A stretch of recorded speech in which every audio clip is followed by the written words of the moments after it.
Birds. Testing 1, 2. Oh, baby. Dang. I was super freaking tired about 58 minutes ago. And now I'm wide awake. Cheers. What is that?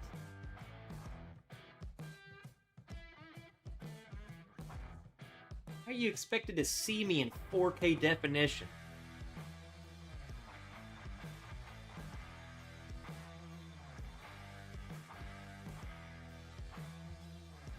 What up, Henny? Get on in here. We've already been consuming wine. Tested the old Patreon live stream. Literally straight through Patreon. It was a blast. Sweaty. I've been outside, but we're here now. We got bourbon in the glass. We're gonna hang out, man. What a freaking week. We're here. And we're early. It's 5:59. Oh, yeah. Feeling good. I got bad news. You're only broadcasting at 1080p.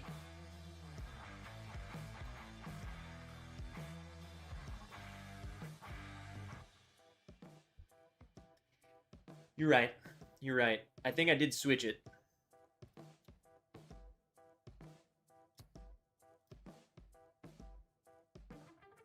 I'm going to double check because I don't believe you. Can't change it while I'm streaming. Sorry, but I'm right. It's probably your computer. Probably your internet. Looks great, though. I'll take it. Cheers, all. Got some extra old. Poured to the start of the night. Extra old. What is that? Steve A was in here long ago. Joe Dickinson, we hate him. He was in here. Guy. Got me some Old Forester 100 proof. There we go. Nerd on my TV. Evan Williams, single barrel in my glass. Regular Evan Williams, though, right? Is that what I saw you say at the end there? What up, Dram It All? Got some barrel cigar blend. There we go. I like barrel cigar. I don't think I've tried that. Look, you already got me Googling stuff. No, that's not... I haven't tried that one. They got some good stuff, man, coming out. No, I haven't tried that one. What is the breakdown of that? Here, I'll just find it right here. Bourbon whiskey finished in Madeira, Armagnac, rum, and Hungarian oak. Okay. Is that typical for cigar, Glenn? Did you do your hair? What do you mean? It's just gel, man. What do you mean? That's how I do my hair. I just comb it to the side, you know? Justin Bieber style. The 117 Old Forester 1910 Extra Old. How is that? It was that sick 5 minutes ago? What does that mean? Did it not look good a second ago? Did it not do that? What are you trying to say, Teddy? What are you saying, Teddy?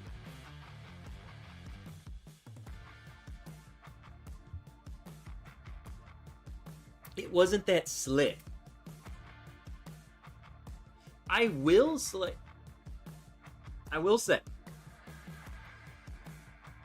it's not greasy or anything. I think it's what you're seeing is a well-conditioned head of hair that's slightly sweaty. Because look at my head, it's kind of oily. Dude, I was baking out in the sun just a second ago. You saw. But then this lighting, it's not this slick looking. And there's a spider watching me right over there. I'm sweating. What in the Friday Night Drinking Club is this? What up, Will T? Martin. Trev, happy weekend. I'm about to crack the Knob Creek blenders. Yeah. Martin, you will have to let us know how it is.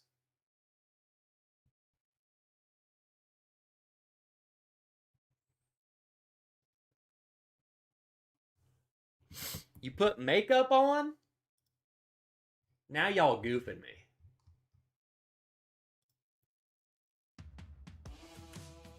Glossy. This is called gloss. Richard White. Let me know, just picked one up today and haven't cracked it yet. William Reynolds! What up, buddy? Love seeing McKenna returning to a sane price. Only took like 7 years. What is it going down to? Because I have not seen that happen here yet. Honestly, it's going to be so fun. Give it another 5 years. It's going to be so fun looking back at how ridiculous things got there.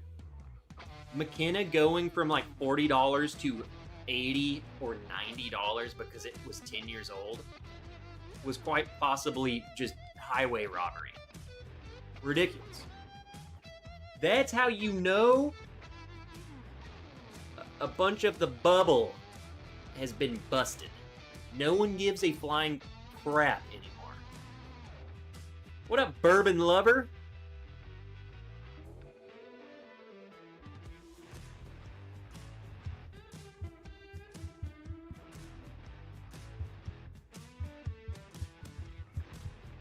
McKenna's still 65 here. My store doesn't carry them often. You know what? I have not thought about it until this very moment. I did notice McKenna on the shelf the other day for 65 bucks.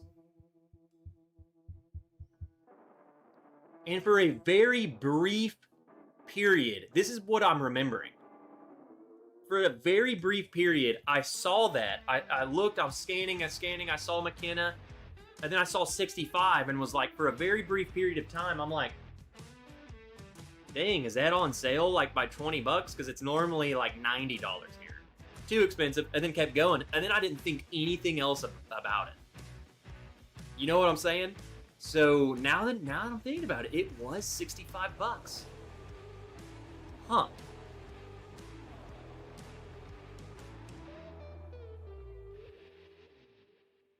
The bourbon bubble is bursting. Miraculously. What up, Viper Candy? Hard day on the job, what we sipping on? I got a little Jack Daniels in my glass that I poured for zero reason.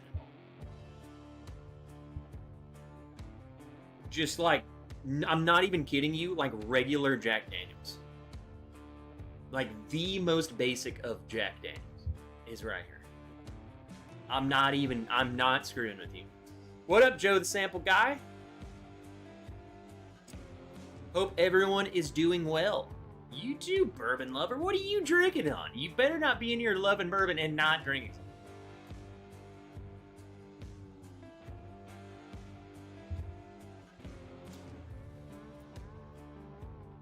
It's honestly not that bad. It's so just there, and I enjoy the taste. You know? I don't even have to think about it.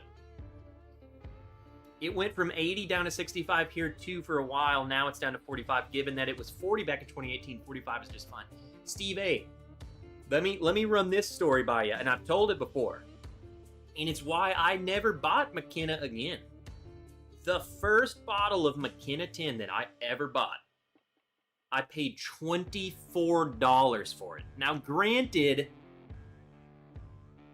this store does this little trick during like the holiday seasons.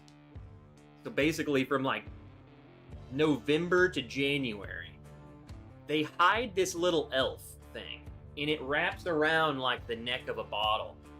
and they'll just put, they'll put 2 or 3 of them on just any bottle. Like, they just walk around and just randomly put it on anything in the store. And if you find the bottle with the little elf on it, it's like that bottle is marked down considerably. And I was in there for a raffle, which is crazy that literally no one else bought this bottle. Like, they were simply there for the raffle. And I walked down the aisle and I looked, I saw the McKenna and I saw this little elf dude on it. Like, it grabbed my attention. It was like, the freak is this little elf guy? No. Let me tell you, Steve, this still does count for the price, is what I'm about to tell you. I see the elf. I'm like, holy crap, what's that? Whatever. Find out the price. And I buy the bottle, and then I poured the bottle, and I was not a fan of it. Like, I genuinely was like, I was so glad I got it for $24, because I would have been pissed if I paid $40 for that. And then after that, I was like, I didn't even want to buy one for $40 again. And then the price went skyrocketed, and I was like, F that bottle. Like, I will never buy that bottle. Like, I'm not even kidding. And maybe I bought, obviously we can use the argument, well, Trev, you got a bad single barrel. I don't even care. You know what I'm saying? Like, when the price jumps that high, I don't even want to risk it anymore. So, it's kind of like the whole Booker's thing for me. The first one I got, I paid $54 for a Booker's, and then it went up to 60, 70, 80, 100, and I'm like, dude, F Booker's. I don't care. I'm not taking a gamble. I took a gamble when it was 50, and I didn't really care for it. I definitely ain't gambling at 100. So that's the whole premise of that story was, it probably saved me from spending $80 on a McKenna. There's just no reason. In my eyes, there's too much other good stuff. What up, Usodian? Daniel Mary Sports Highlights. Scott Moody, what up, Scott? There ain't nothing wrong with some 80 proof shelfers.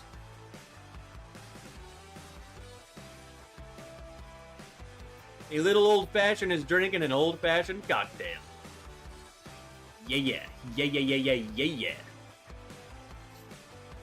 Same here, Miracle Martinez. Same here, bought McKenna for next to nothing, but haven't bought it again since the price skyrocketed. There's other great bourbons out there for the price they want for McKenna now. Another major issue. I still think it's the same thing that I was saying about the Bookers. I think it would have inevitably gotten there. But what really sold the deal was that they went from $40 to $8. Like, they literally doubled the price.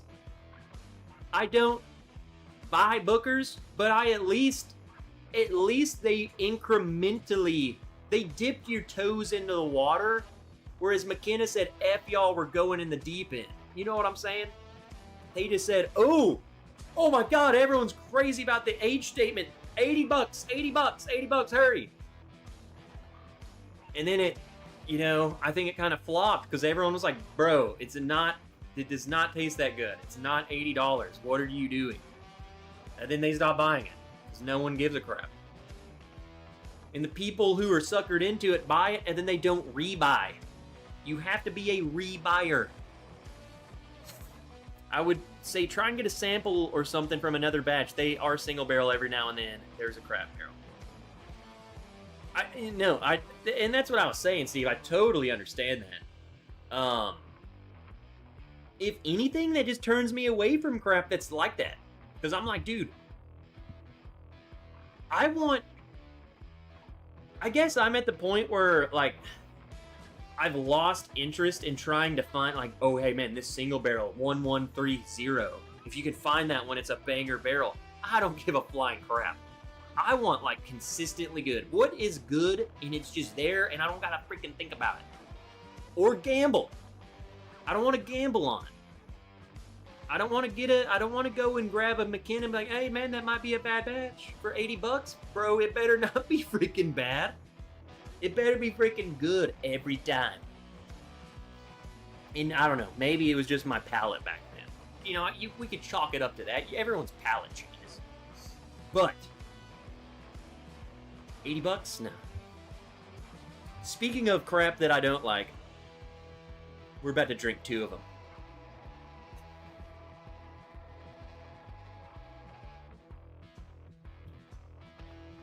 You guys remember this crap?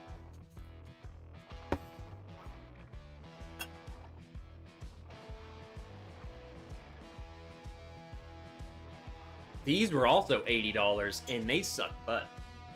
For the price, I will say these are probably my 2 favorite versions that I've tried. But in my conquest of Operation Kill every bottle on my shelf without like I want to just have a bare bones collection at this point. We're killing. They need to die. They're like, that's just been sitting there. Look, there's cork floating in there, dude. Operation Kill bottles that are just sitting on my shelf for 5 years for no freaking reason. And I didn't even get the cork because I learned from a wine video how to pour. Look, there it is. Look at that. I know what I'm doing. Yeah, that's for the gods. And then this one, we're just straight up mixing it. Cognac. Green River Weeded Foolproof Banger Ass Shelfer. Sheesh! Usonian. He making statements. Cork flavored. Better than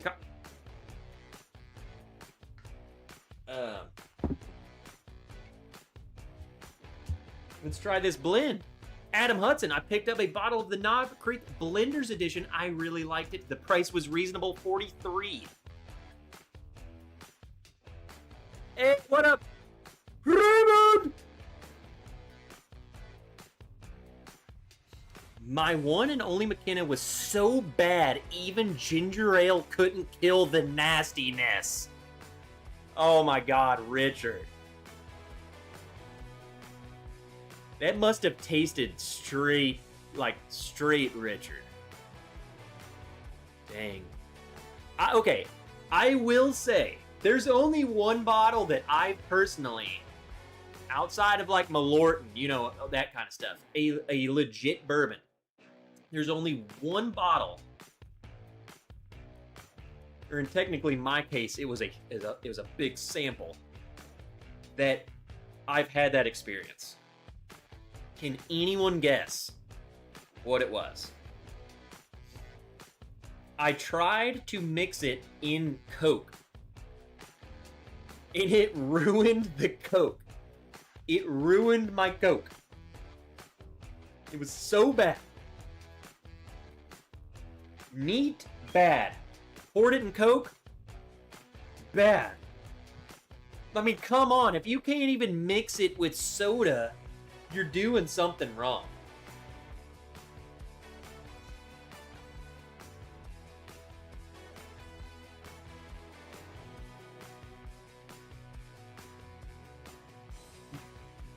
Trev, where is this Thomas S. More? What do you mean?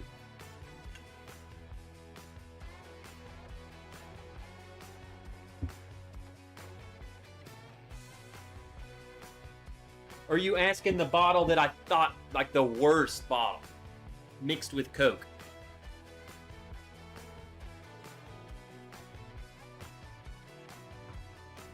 I honestly liked these two the most. The cognac, cognac finished bourbons.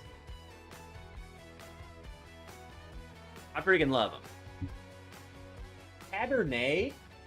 This might be the only Cabernet bourbon that I've had I did have a Bull Run Cabernet, which was fan-freaking-tastic.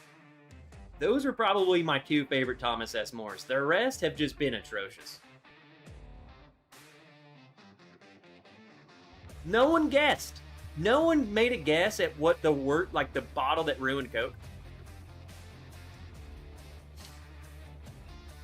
Yes, Tony, the 2 that I just poured were Thomas S. More Cognac and then Thomas S. More Cabernet. I gotta be honest, the 1915 works well.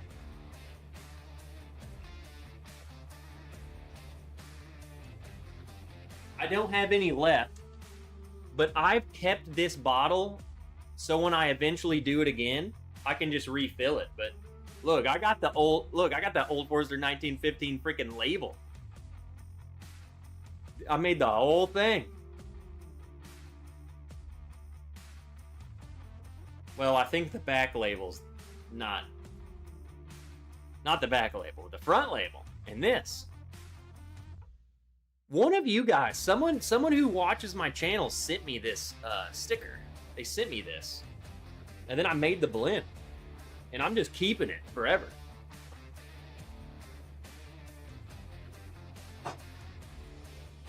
For whenever the next time it is I do that. It has to be something Dickel. Nope. Nope.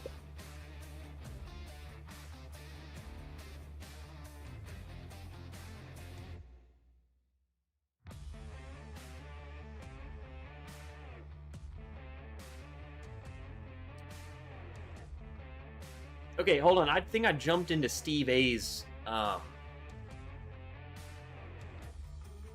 Nothing wrong with 1925 or 1920 for 45.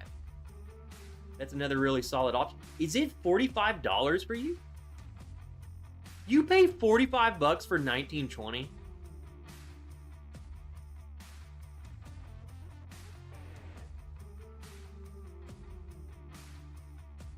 Guy, I remember people saying how the price was out of control. Now with 1920 at $45 at Total Wine. What? Oh, OG label. Dude, 1920 at $45, that would be a hit, right? I mean, come on. At that point, if you're going to spend 45, you can afford 60. But just the value for what you're getting, like $45, man, 1920 would be a steal. That would be at $40, it might be one of the only bottles I buy. $35 at Costco. What is? 1920? Dude, if you're screwing with me, I'm gonna come fight you, Raymond. I'm flying all the way out there. I'm fighting you. Oh yeah, I'm fighting you.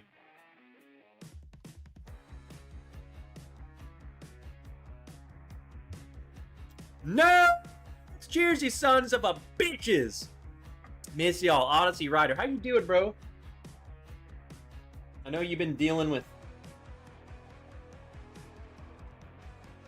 some stuff. Go in there drinking some athletic. Hope you're doing well, man. Darth Raider, 1920s, $60 bottle in my area. It's still $60 here. California, baby, gotta love it. Dude, freaking California, you mean the state that's full of wildfires all the time? No. I could have said anything about California, but I chose wildfires. I'll be honest. I have some major bucket list California stuff on my list. Home of the Dodgers. I've got a whole set of the Old Label Row series waiting for a special day. Dude, speaking of the not even old labels, I have not been able to find, at least at my store, again, I'm in freaking Hodunk, Arkansas. The 1897? I haven't seen that in a freaking year, dude. I love that bottle. All we've gotten out of the Whiskey Row is the 1910 and the 1920. We don't even have the regular one, which kind of sucks. But life's good, brother. The old ticker got the all clear from the doctor. Let's go. Yeah. Slap shot. Joe the sample guy. My 1915 bottle label is all whiskey stained and nasty. Love it. That means you putting in the work, Joe. Peter! The last McKenna I had was meh, till about 2/3 down, and it turned out great. Well, here's the thing, Peter. If you drink 2/3 of the bottle in one sitting, of course it's gonna start tasting good. God, haven't you learned anything? Rick!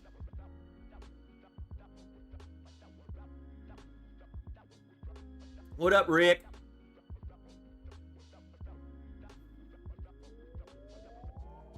North, what does that say? Not the real Aaron. Well, can the real Aaron please stand up? California's Costco's are a different breed. Congrats, Odyssey Rider. Go Dodgers. This dude, in his love for the worst team ever. Look at this. Here you go. I bet, hey, Paulo, Corgi, y'all wearing Dodgers jerseys? I bet you're not. I bet you're sitting there in some stupid t-shirt watching some stupid team. Reggie Bush! You guys know this is the real Reggie Bush, right? The first time I tried Southern Comfort, I was 18, already gone, and thought it tasted like Kool-Aid. And I'm sure you didn't remember the rest of the night. Absolute losers. Oh. If the price of bourbon can come down, perhaps the price of cars will come down from an average $50,000 for new cars.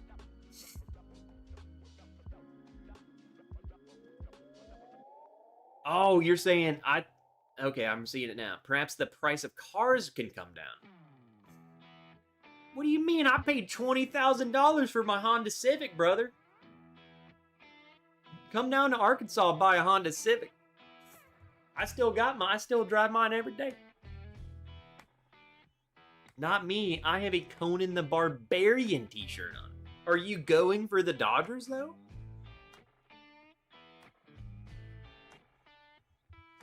Johnny, I will say, and I may have jinxed this into oblivion, but I definitely buy all of my sports jerseys from China from a website that I can get any of you. Super cheap jerseys. I have like 4 more jerseys coming. Half of my wardrobe's jerseys at this point. But I did buy a hockey jersey because I have been watching more and more hockey. And the team I bought is out. And I think it's because I bought the jersey. So it's my fault. But I digress. There's always next year, baby. Why do you think I got 8 Browns jerseys? Always next year. Reggie, what are you up to, dude?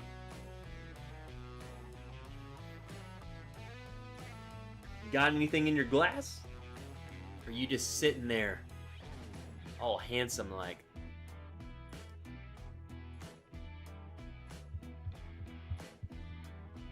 I actually do have a Dodgers hoodie and cap on. Well, frickin' screw you, Corgi. Penguins or Flyers? Neither. I bought the Edmonton Oilers. And here's the reason why. I have no teeth in the game. But one experience. And it's when last year when we went to Canada. When I went to Canada, it was June. So it was pretty deep into, as a matter of fact, I think they were in it, right? Wasn't Edmonton in it? Against the Panthers? Anyway. We were in Edmonton. We weren't in Edmonton. We were outside of Edmonton. In freaking Banff, Jasper. Those people were going freaking crazy over hockey. And then every brewery we went into, man, they're playing, like, there are people in there just screaming at the Edmonton team. And I was like, this is crazy. I was like, I feel like I'm in a real, granted, I'm not in a sports town, so I don't know what a sports town feels like, but I was hyped. So I was like, you know what? I need a hockey jersey, and the only team that I can honestly say that I feel somewhat attached to, Edmonton. So I bought one.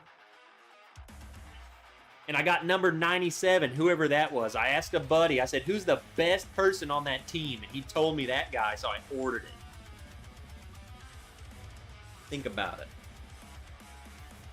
You have the... Hey, Bourbon Noob! What up, Patrick? Also, less than 2 weeks for my retirement ceremony. Where's that gonna be at? You have the Travelers, though. It's different. The Travelers is not like professional sports in a freaking playoffs. You know what I'm saying? That's different. People go to the Travelers just to drink and have a good time and watch baseball. I don't know anybody on that team. Granted, I will say, and I know now that I'm thinking about it, I know why you say that, because we got people, that one guy went up to Seattle and been slaying. Don't we have, we have a hot guy right now. I bet you he's going to be called up if he hasn't already.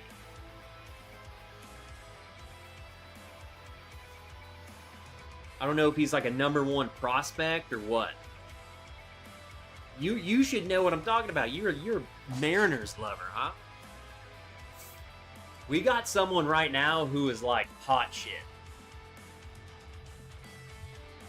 Definitely going to need that website. My cheap self needs that discount purchase. Blackhawks jerseys should be nice and cheap. I can just tell y'all, because it's not like a scam. Type in DHGate.com. It's Amazon. I'm going to teach y'all how to do this, because it's not a scam. This is legit. So it's not illegal. So I can show y'all. So DHGate.com. I want to show y'all something. You can type in Braves jersey.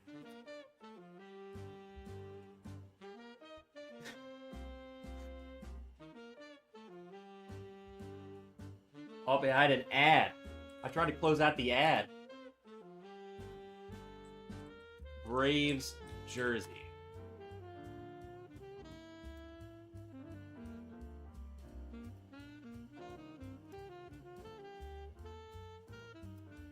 Here you go. Welcome to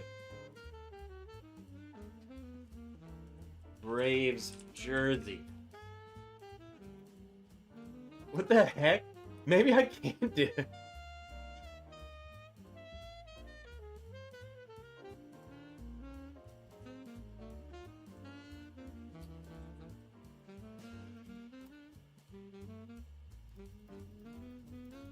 It's the website. DHGate.com. They have an app. I use the app on my phone all the time.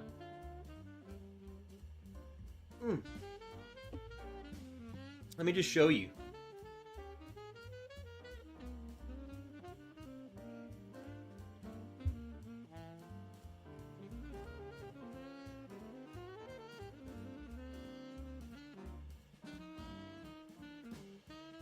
No joke. Let me make sure there's no... Look at this. $27. It's coming from there. So that's legit. I got 2 Ravens jerseys coming.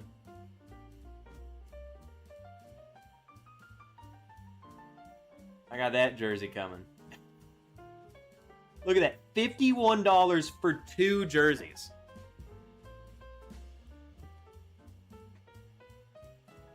Good quality.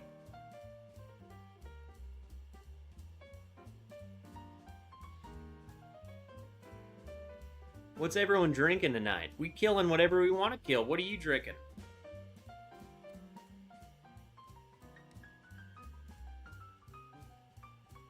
Wrench funding the commies. You know what?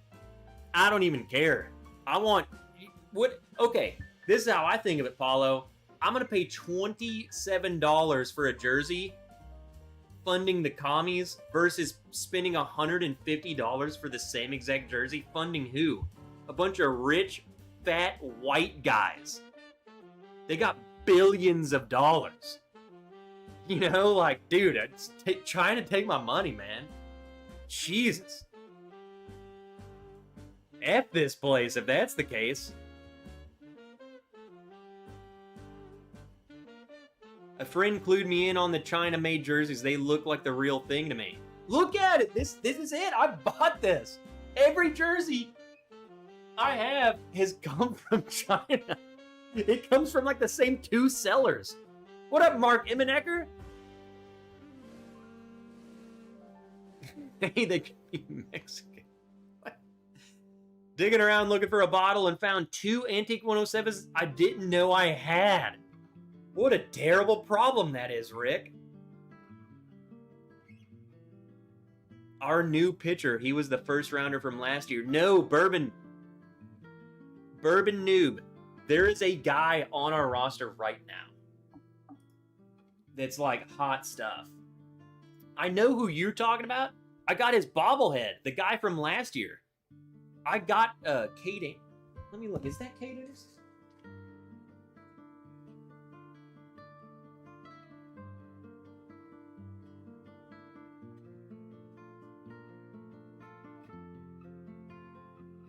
No, freaking, it's someone else. Is that who I'm talking about? Kate, is he already called up? Look at this. I haven't even opened this thing.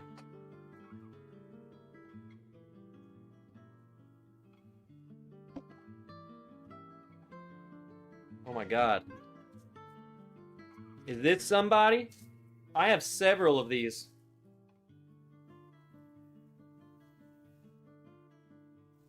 Look at that. Is that somebody? You know him?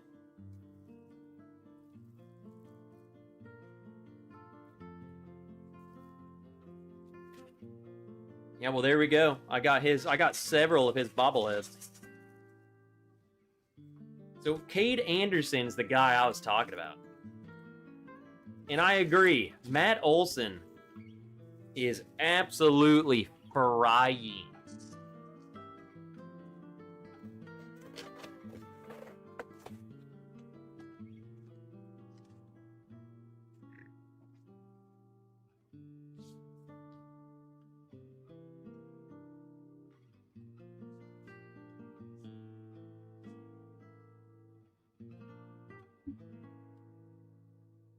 Trev keeping all the Chinese kids employed. Hey, I don't give a crap what they do over there as long as they deliver me a $20 jersey. That's all on you. That's your problem. Little kid. Yeah, look, listen here, little kid. I'm feeding you, right? Come on. Ain't my problem. That sounds so mean. The sports team's owners already keep them employed. I tried the Baby Jane from Widow Jane. I'd buy it again. Low proof. Goodness. There we go. I've never tried, I'll be honest, never tried anything Widow Jane. Never. Which is wild. Like, I've tried anything that you can name. Anything but Widow Jane.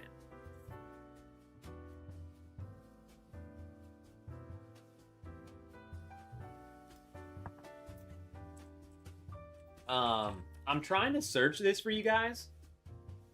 It might be better. It's not even searching on my browser. For those of you looking for jerseys, download the DHGate app. This app right here.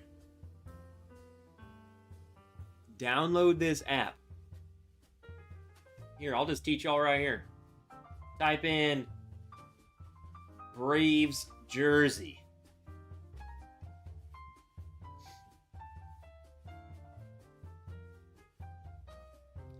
Hold on, I messed up.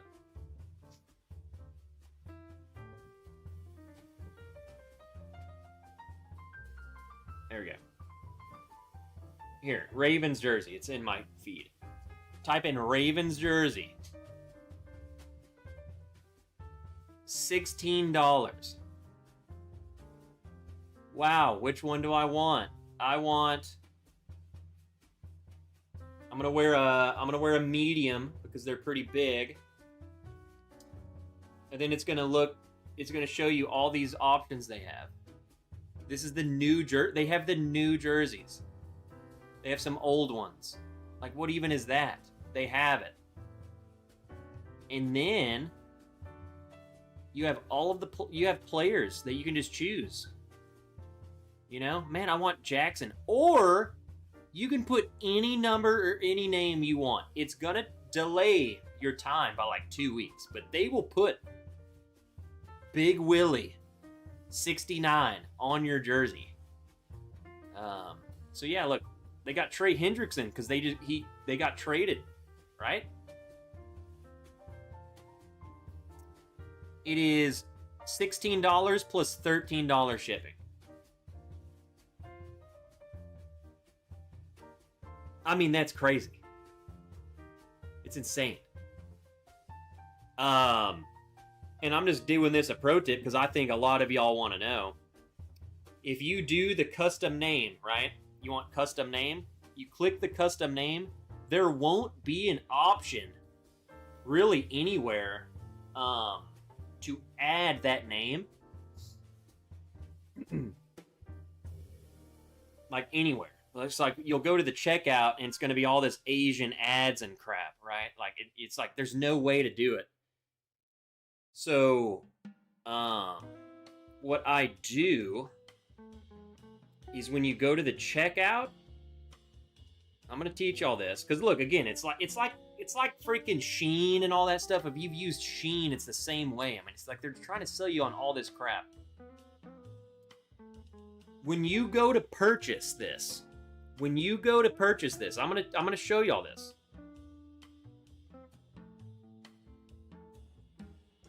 God, it's so predatory. You can't even go back. We'll save you $8. I'm gonna show you what you do. So when you buy it, there's a little message button. And you can send a direct message. Here, I'll find you one. Because I've done this like so many times. Okay, look at this. So this is an old one that I did. Custom name, custom number.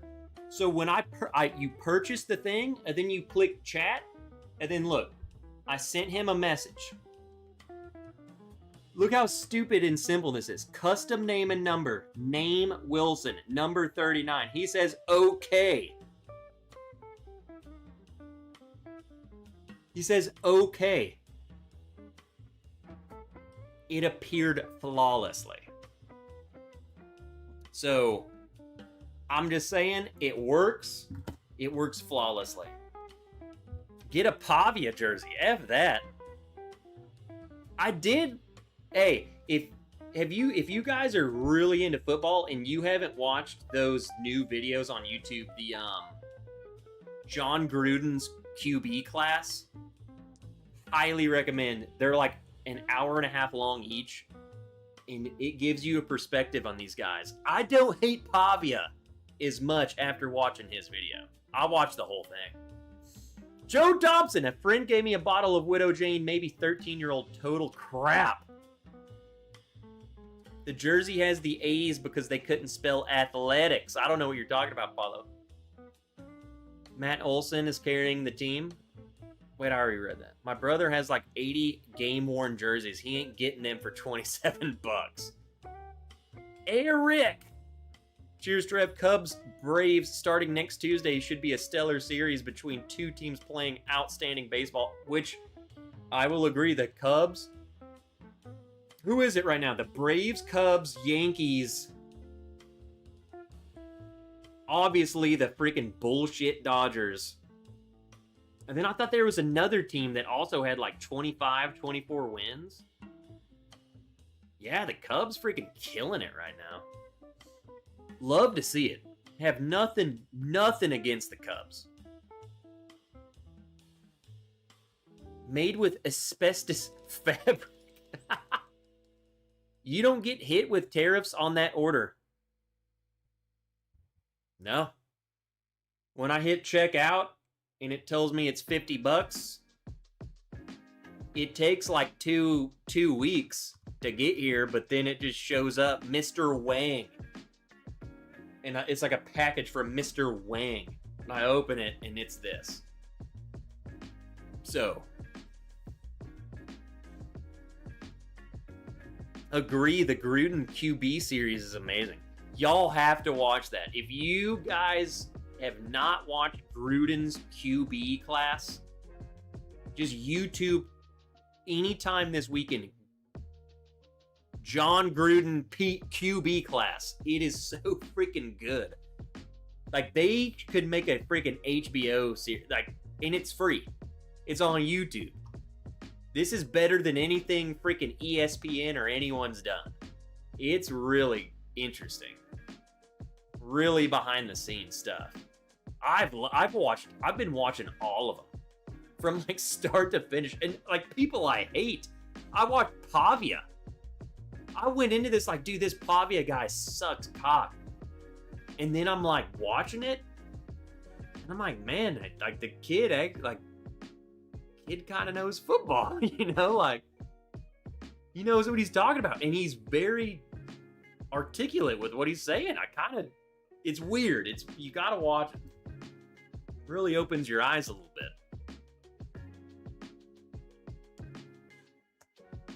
bit. What we got next?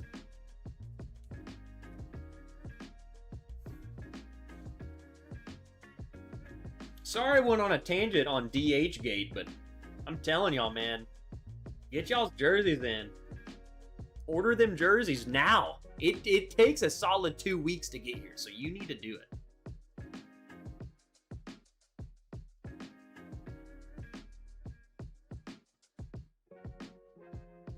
Watch Will Howard on Gruden last year. You'll be sold on how intelligent and skilled he is. Did Gruden like Carson Beck? I haven't finished Carson Beck's. I started his today. I'll be honest. I hate Carson Beck. I hate him less after the 20 or 30 minutes that I've watched, but I still didn't like him. He's a very soft-spoken weirdo, which is nothing wrong with that, but I still, like, nothing sold me yet. I haven't gotten to the... So what they do, just a breakdown for those of you who care, is... I mean, the episode's like an hour and a half. The first, like, 45, 50 minutes is him breaking down film over their career in college. And he'll be like, hey, run me through this play. Like, here's a great play that you made against Notre Dame. Run me through this play. Go explain it to me. And they'll go up and, like, write it on the whiteboard and, like, this was the play. This is what I saw. This is what I did. And they just go through everything and they're like, hey, look at this. They were tearing your ass up. They were sacking you all game. Like, walk me through that. And, like, so they're going through film. And then later in the episode, they go to, like, the practice field and they're, like, running plays. They're freaking... It's awesome. Like, if you want some, like... It feels like you're watching a coach actually coaching football players. It's pretty freaking cool. I like it. I love seeing the behind the scenes of what, like, them talking about the plays. Because I'm like, you're just so used to sitting there and be like, oh, well, that guy's running that way and that guy's running that way. Like you don't think about, like, that's a structured thing. And they're like, yeah, this is a T wide out. So this guy's doing this and then he's going that way. But then that means this dude is taking this blocker and he's taking him that way. I mean, there's, like, it's deep. Like, you don't realize how deep football is until, like, it's crazy, man. And then it's also crazy when it doesn't go right. Because it's like, well, you designed all of this play to not throw it. Like, you did all of this to throw it to that guy, but then you threw it to that guy. Why did you do that? And then it's like, then that kid's like, well, and then he explains it. It's awesome. You gotta watch it. It's on YouTube. It's free. I feel like I'm a shill right now. Like, I'm like, John Gruden gotta pay me. I'm sending my viewers over to him. What we got next?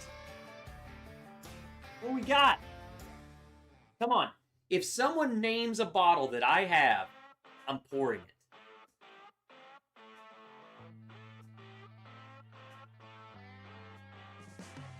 That's way too slow. I don't have 1897. I'm out. Weller 107. That's the first one I saw. Barely beat Corgi. He said midwinters.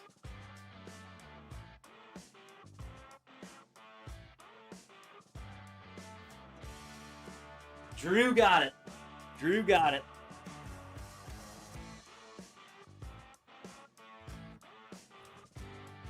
Oh no! Dead.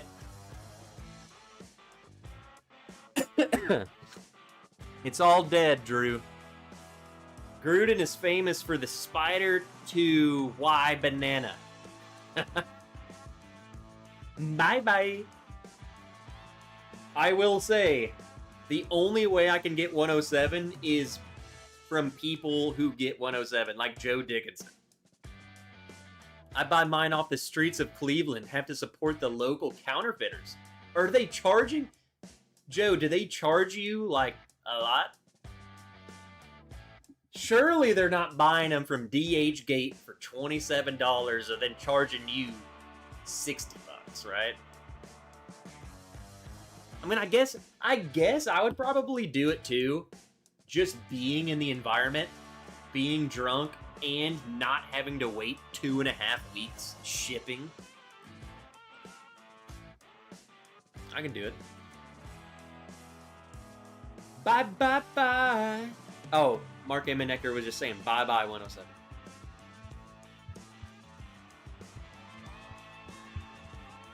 $65 for 107 when it's here.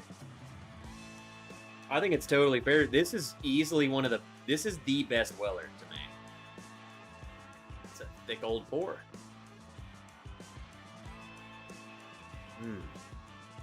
I think this is genuinely my favorite Weller. Does the material feel a lot cheaper? I'll be honest, man. Drew, I'm going to show you something.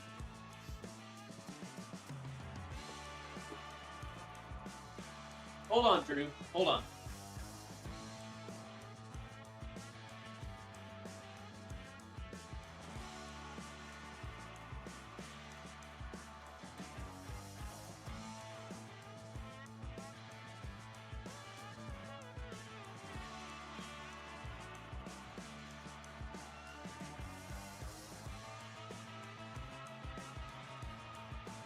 I have to do this because now that I'm trying to sell you guys on all of this company's freaking knockoff jerseys.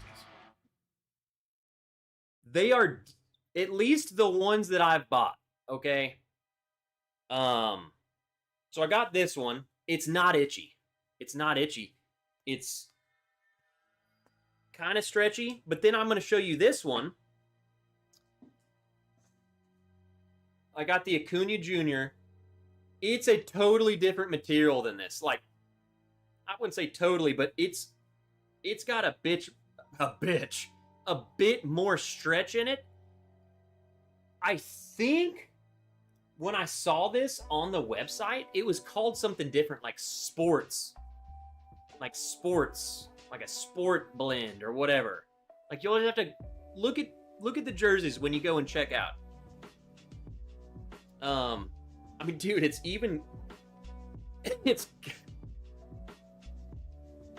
got the Nike logo. This one feels, I think, the best one that I have. That feels nice. I have this Freddie Freeman.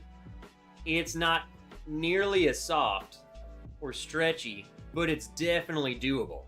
I mean, that's perfectly fine. It's definitely different. So, like, I wouldn't say this is itchy.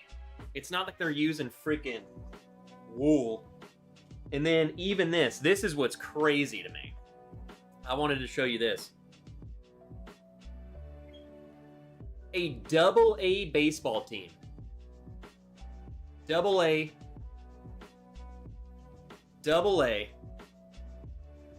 They stitched a freaking logo on the side sleeve. It's all stitched too, by the way. Stitched. Custom name, custom number of a AA baseball team. You could find freaking anything on there. Again, I would say all of, like, these two, the Freddie Freeman and this one are like the same exact quality. Not great, but like not, definitely nothing to complain about. I would wear that. I've worn these to the park, no problems at all. I would definitely, again, if there's an option where it, I've seen it a couple times where it gives you one that says like sports option or something. This is way more comfortable. Like, this almost feels like legit. That is it. This is it. So you see this on the bottom? You'll see an option that's like on field. That's what it is. It gives you an excess thing to where you're technically supposed to tuck this in to your batting pants. It does feel better. It feels real. So that throwing that out there for you. Throwing that out there for you. Free advice from Trev.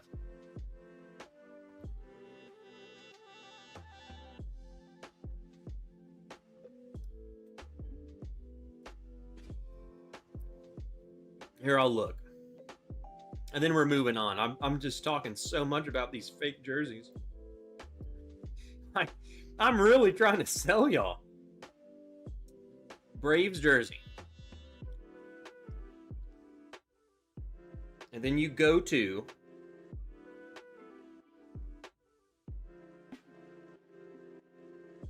Let me try and find one to show you. See, not all of them does it.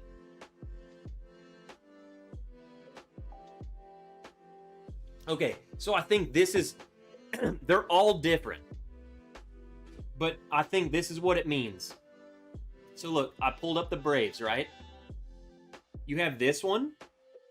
It's just a blue, looks like Atlanta blue. And then you have this one right next to it. It says player.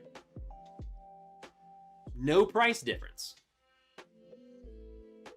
That one looks the exact same price.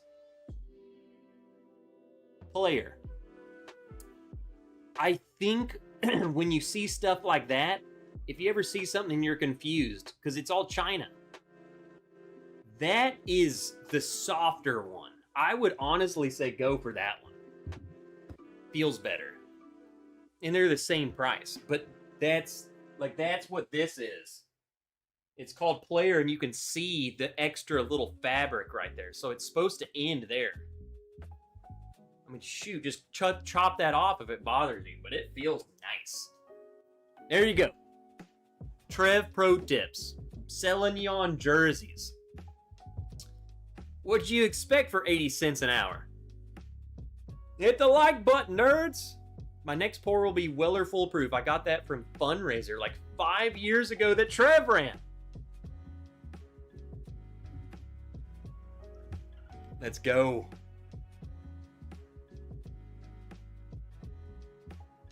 I just know, I know you mother effers are on DHGate right now, like typing in freaking Dodgers jerseys. Freaking, y'all are going to town.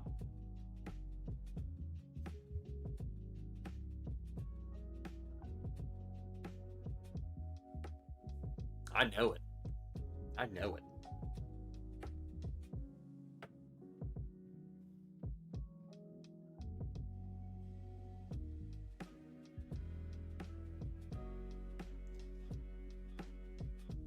I found a Baltimore hoodie from a China company, only $30 versus $125 for an NFL hoodie made in the US.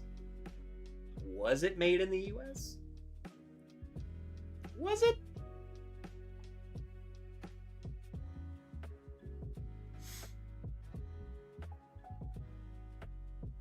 I have a DHGate Ken Griffey Jr. jersey, and it's solid. Dang, good old Aaron. Wait a minute.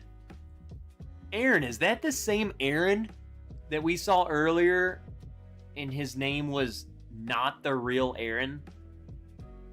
Looks like you.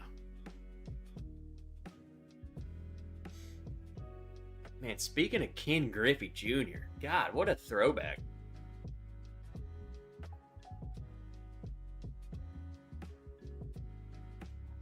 What up, Tony? Get on in here. You just missed an entire segment of how to buy knockoff sports jerseys. I'm sorry. I had to spread the gospel.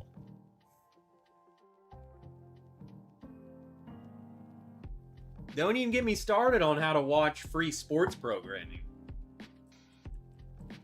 Which I'm about to pull up. Who we got playing right now? The Montreal Canadiens and the Buffalo Sabres. Is that really their name? Montreal Canadiens? Vegas Golden Knights and Anaheim Ducks. Braves playing? Jesus Christ, everyone's playing right now. The Braves are playing the Dodgers tonight at 9:10. Oh my God. I just saw that via my website. I can see every game that's going right now, plus games that are upcoming for free. I don't even have to pay MLB.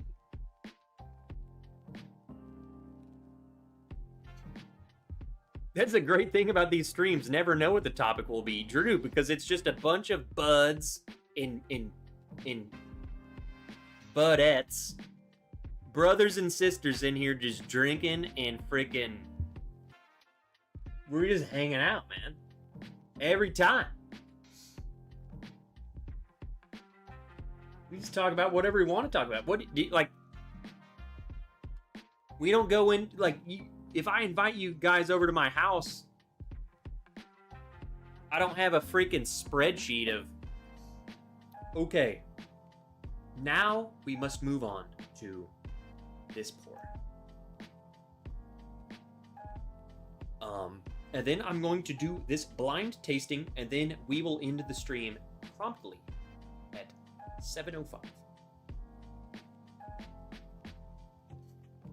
I wasn't making fun of you. I know that wasn't you, Drew. That was someone else. I trust you. Do you believe the UFO files that were released today? Drew, I'm going to tell you one thing. One, I did not see the UFO files. That, for one, I saw an article that said they might be released. So if they were released, let me go look at them. Two, all I'm going to say is a couple of years ago, they released that Navy footage of quote-unquote unidentified flying object. And it was moving in ways that no one's ever seen a craft move. They released that several years ago. I'm not buying into so far. I don't think it's aliens. I think what they're releasing is, and because there's no way the government would release alien stuff. I think it would cause mass pandemonium if for whatever reason it was aliens. I think why they're releasing this, and let me run this past you. There is technology. I mean, think about it. Think about drone warfare. These drones right now, these freaking handheld drones, can track people down and freaking bomb them. Like, they can hunt you through the woods and just detonate bombs on you. So, what I'm trying to say is, I think what you're seeing is technology that was far more advanced that you're not seeing in the public eye, but they do have, like, us as humans have access to. And I think they're releasing the files and they're releasing the videos because there's further, it's even more advanced. So what you're not seeing is even more advanced. So they're like, yo, yeah, we'll release those files. And it's like, everyone's like, freaking aliens. I think it's just showing you how powerful humans are getting. I'm telling you, these drones and these freaking crafts are crazy. So I'm not buying into that it's literal aliens flying around the planet. I think it's human-made crafts that are freaking crazy. I'm telling you, I've seen drone footage of stuff my brain can't even fathom. So, to see a craft, if you hadn't seen the footage I'm talking about, there's this thing floating in the sky, and then all of a sudden it's like, and it's moving fast as crap. So, like, for a craft to be like, I mean, it's like, it defies physics. And there's like these Navy guys filming this, and you hear them talking like, man, like, dude, that thing's flying. What is that? And all of a sudden it tilts. And it tilts without even losing speed. And he's like, whoa. You guys had to have seen the footage. I mean, it's been released.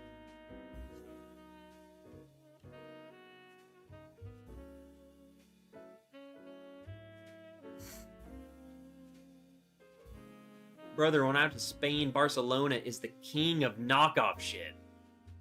I bought Miss Wrench a Louis Vuitton purse, which was 100% not a Louis Vuitton purse, on a bridge in Rome.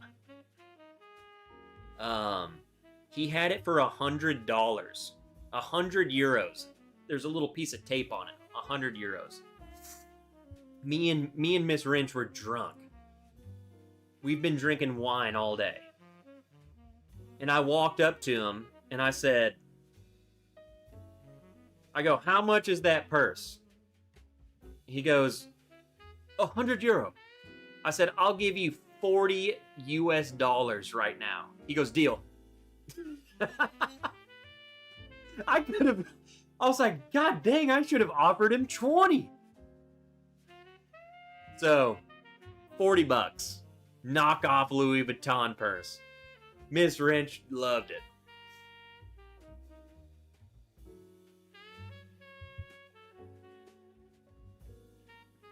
Tony, I know the Fermi paradox.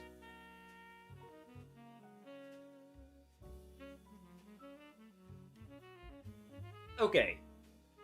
Let me throw this past you, Tony. I don't believe it, but I will say it's a non-zero chance. So therefore,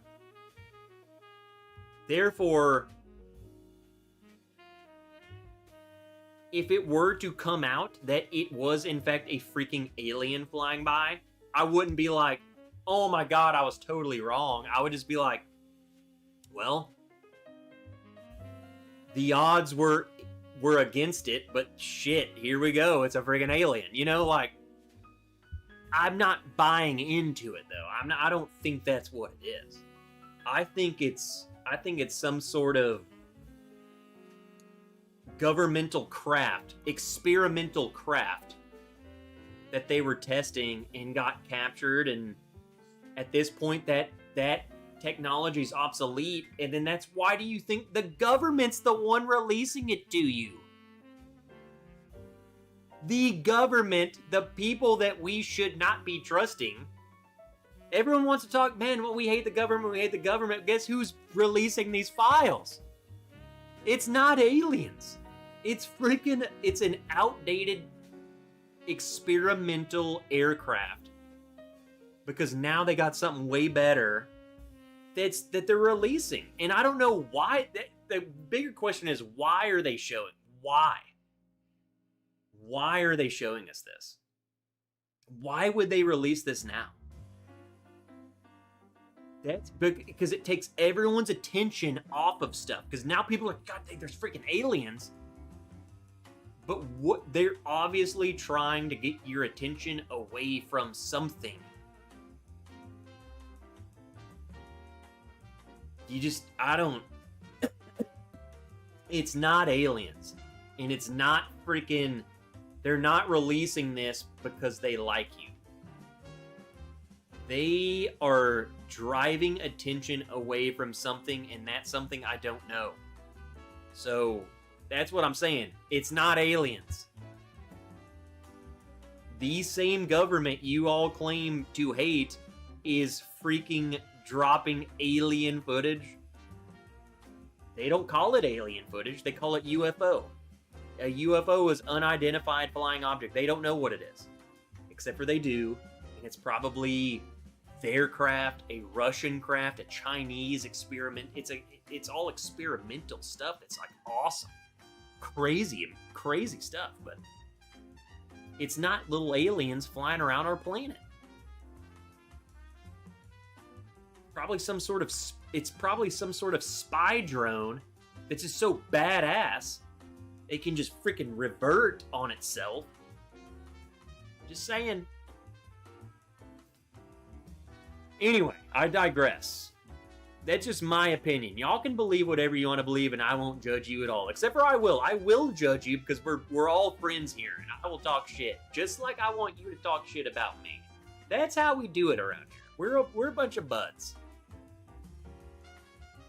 Dennis Rothschild wanted to thank you for talking about Tumbling Dice. Found an 11-year. It was an amazing board. Brother. Tumbling Dice knows their stuff, man. An 11-year, too, by the way. The only tumbling dice I got left is a rye, but even my bourbon picks, I think they were 7-8, so there's an 11 year? Dennis, you got spoiled, bro. I didn't even have anything close to an 11 year. That's crazy. Jason Kobe, nerds only, got room for a turd? Man, I kind of have to poop. I'm maybe.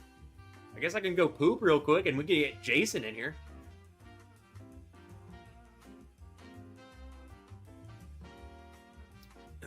Thanks for the tip. I'll be in Madrid this summer. Would Tony say something? Adam Hudson, Trev, the reason I love your broadcast, you're one of us, enjoying some drinks on a Friday night, chilling out. Well, that's what this has always been. For all of you guys who've been here from the beginning, tell me that's not how this has always been. And this is how it always will be. I am not doing anything different, brother. Ever. I'm not in this. I'm in this for, like, because I enjoy drinking bourbon and, like, hanging out with you guys. And it's been that way from freaking day one. I'm not taking no sponsorships from freaking, hey, you know, I get bottles and samples and media samples and all that stuff, don't get me wrong, but they literally send it to me and they don't tell me anything to say. So if it sucks, it freaking sucks. Granted, they probably wouldn't be sending stuff that sucks to people that review. I think they know that it's good, and that's why they send it to us. So there's that. There's my unbiased opinion about it. But yeah, I just like hanging out with you guys on a Friday. Like, I don't have many friends around here. You guys are my friends. I do have friends, but you're my friends. Getting new bourbon in the mail for free sucks so much. It kind of does suck, Usonian, because they always require a signature. And guess what? I work for a living. And guess who isn't home at 11 a.m. when they trying to deliver bourbon? Oh, it's so terrible. They're called UAPs now. What does that stand for? Unidentified aerial phenomenon. Right? Something like that. Unidentified aerial predators. Unidentified anal penises. Something like that. Oh, I was right the first time. Unexplained aerial phenomena. This rant's brought to you by Z-Biotics. Hey, Z-Kobe. Z-Biotics has emailed me. Didn't even take it. This rant's brought to you by Trev Wilson. If y'all want to support me, you can join the Patreon or do a super chat. I ain't doing no commercial. F off. I mean, I kind of want to try it, but I'm also like, you know what? I don't care. I'm just a dude. Paulo, you out of here? If you're out of here, F you and F your Dodgers. That's all I gotta say to you, Paulo.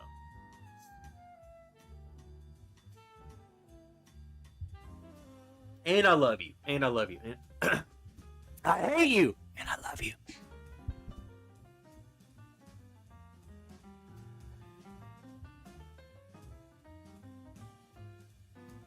Trev's in it for the love of the game. I am, and that'll be the dying. Why'd you say cheers everyone, love y'all? You saying that like you sound like my grandma, Paulo. That's what my granny says when she's leaving. Y'all have never met Granny Wrench. But she'll call me. she'll call me on the phone. She'll be like, "Hey, Trav, saw you did your race." I was like, "Yeah, I did my race." She's like, "How was it?" "Yeah, it was really good. I did pretty well." "Okay, bye," and then just hang up. That's what I thought you were doing. Love y'all. Bye.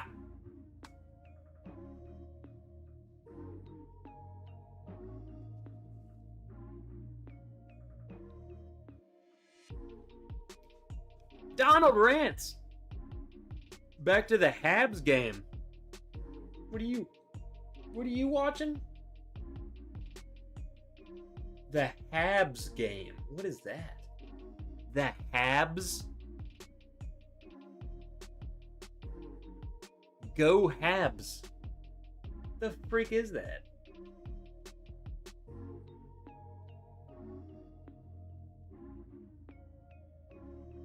The Les Habitants.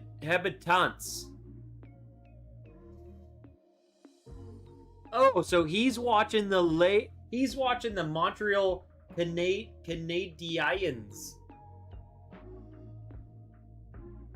Is that how you spell Canadians? The Montreal Canadiens? Am I dumb? I would never even write Canadians out loud. I'm gonna pull this up. We watching this game. In French, yes. Oh, they destroying Buffalo. Okay.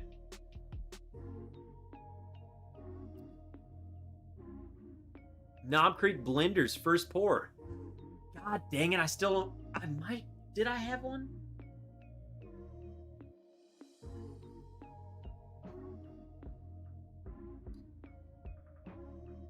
So I got a bottle. I got several bottles. I don't know if Stu actually got me one, though. He did! So Stu got me a bottle. So I have a bottle of Knob Creek coming. Wrench, who the Dodgers playing tonight? The team that's gonna spread those butt cheeks. I'm gonna have to stay up. What? Stu, did you not send me a photo of a Blenders? Got the Knob Creek Blenders. Was that not for me?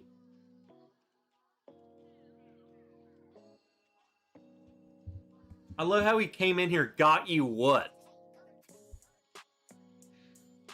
You Hoosier?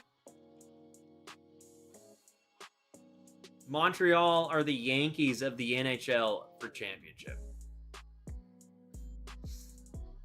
We'll just wait until next year. Gotta meet this Stu guy.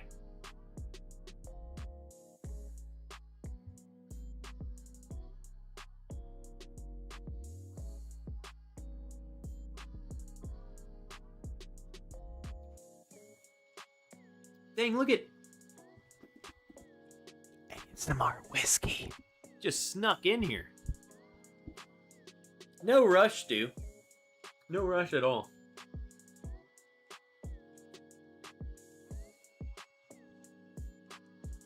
Trev, Matt Porter likes the Knob Creek Blenders edition. It's a good value at $45. Stu, just let me know what I owe you, bro.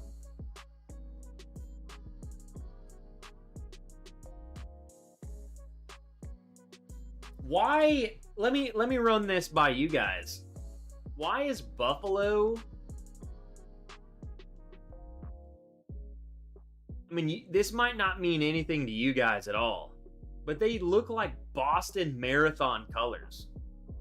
Like, isn't Boston, like, why is Boston Marathon blue and gold? But then Buffalo, whatever they're called, Buffalo Sabres, they blue and gold. They look like Boston. Darker blue and darker gold. Okay. Is there a Boston? Is there... Okay, let me ask this. Is there like a Massachusetts or like Boston team? Well, the Boston Bruins. And they're freaking like... They look like the Pittsburgh freaking Steelers, in my opinion. What the heck? Hey. I ain't saying nothing. I'm delving deep into like sports that I have no idea about.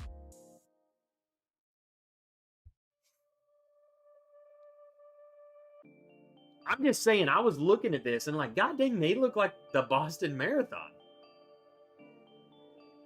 No, they look like the Sabres. Okay. Jack 10, first pour. Howdy, folks. What's up, Bike and Bourbon? I'm not trying to start a fight, except for I am. Let's fight. So, why did they call the Canadians Habs? That's a good question. Answer that. Why do they call the Canadians Canadian? Okay, so it's Canadians. Canadian. Oh, shalom. Oh, oui, Canadian.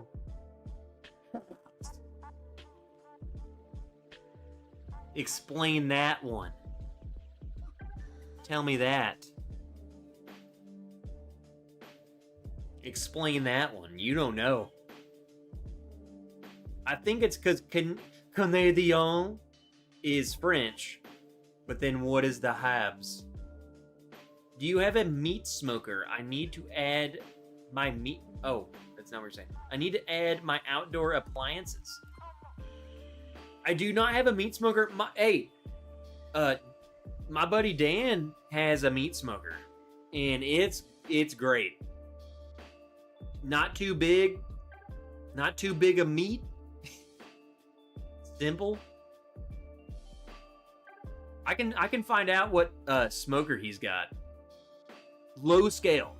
Think like I'm smoking for me, my family, or me and my boys. Not like, I mean, if there's 10 people in our house, then something's gone wrong. There's like 4 people at our party max. Wild Turkey, 70th anniversary, 8-year. Says Steven Cornicelli. Arrivederci.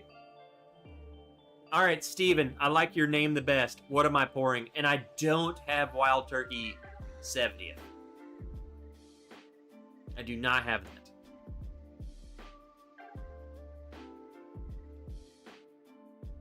I have a ribeye on the Pit Boss as we speak. Oh, Mark. It's crazy because I'm on my way home. Wait. I'm not on my way home. I'm on my way to your home. Go big or go home. Why not waste charcoal when you can smoke meats and freeze for later?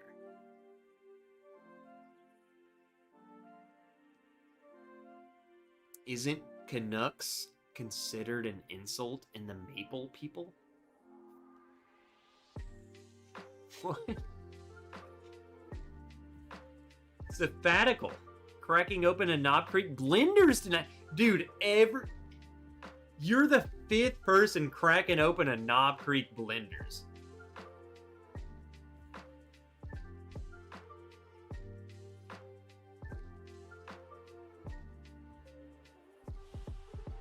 I have one coming.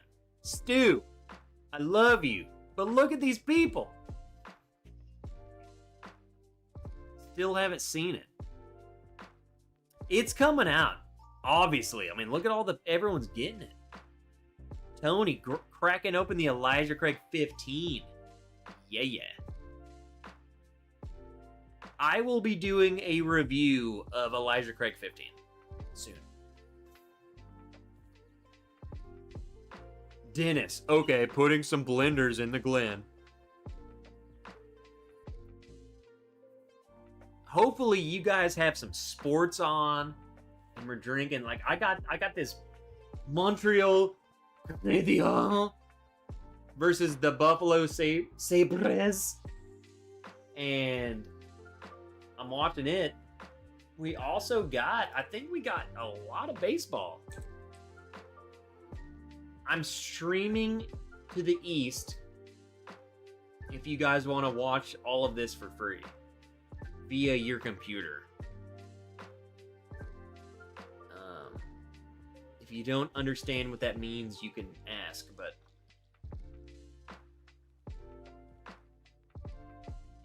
streameast.ga. Type that in. I don't even care if I get canceled.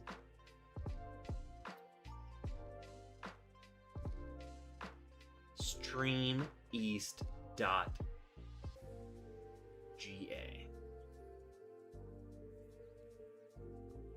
For Georgia. It's not a link. It's a Georgia town. And we love Georgia. And we love towns. And we love streaming the east of Georgia. It's just a town. Wrench, we doing a rivalry game? Dude, I'll do it. I'll be watching it. I'm not gonna do it on stream. I'm gonna end the stream, but I'm gonna be watching this shit. I'm gonna friggin', dude, Paulo. I'm gonna mess you up, Paulo. Anybody try the new OGD 114? That's a good question. What's everyone's thoughts on this new freaking old granddad bottle? I haven't seen it at all.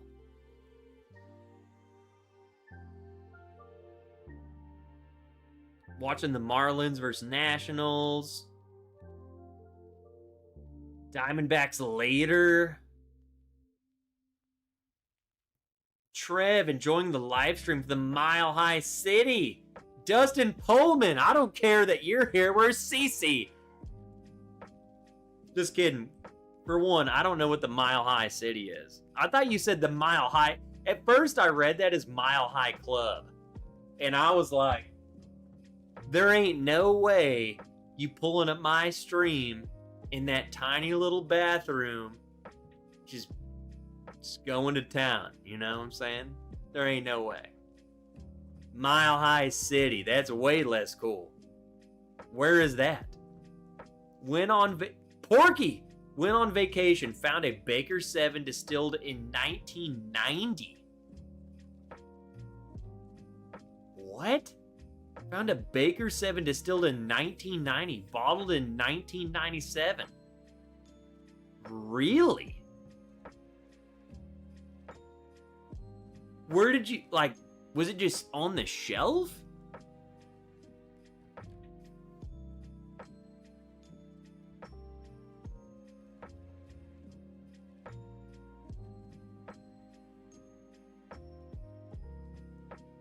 I think I'm looking at this conversation between Paulo and Peter. Freddie Freeman, I'm pretty sure, is Canadian. I think Freddie Freeman's Canadian. I only know that because I love Freddie Freeman and I hate him. I hate him because he's on the Dodgers. Oh, Paulo. Yeah, that's right, Paulo. You don't love him, and you don't know that he's Canadian because he's on the Dodgers, and the Dodgers suck ass. And I hate it. I hate the freaking Dodgers. Y'all suck. Everyone hates you.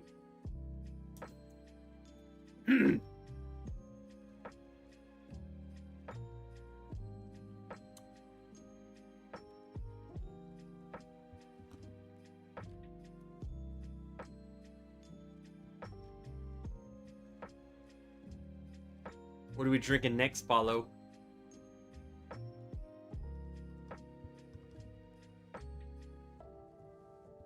Freddie Freeman was born in California. Both of his parents were Canadians.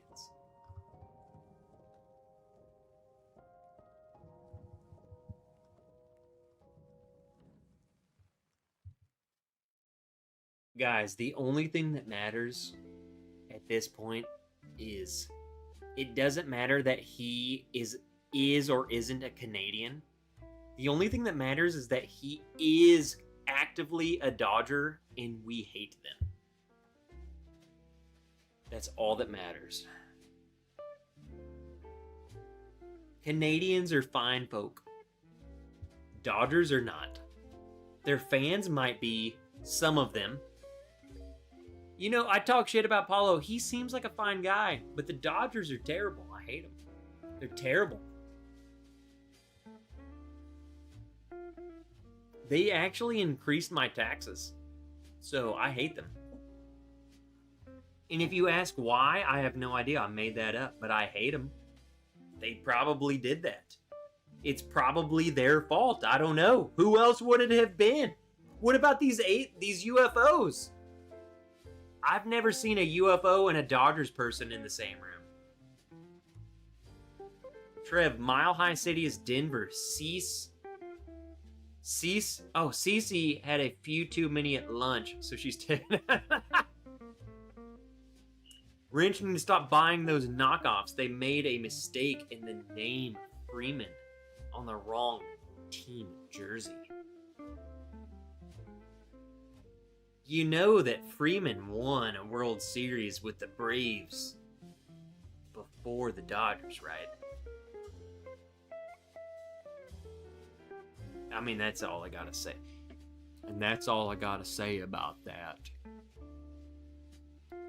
Everyone hates LA in general. Oh, I love it. Random comment, Trev and Miss Wrench should go to Jason C's Bardstown Blitz in October. That sounds like a good time, Mark. Tejas Diablo! Going to war without Canada is like going deer hunting without a banjo.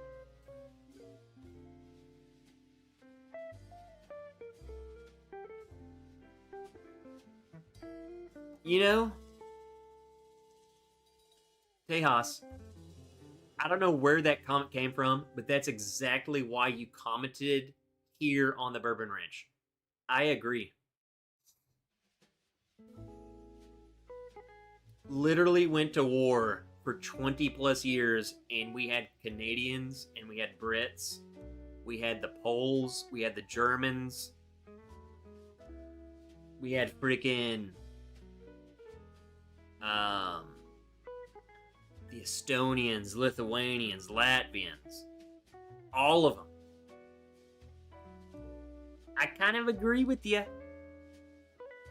I feel like the war fighters are all on the same page.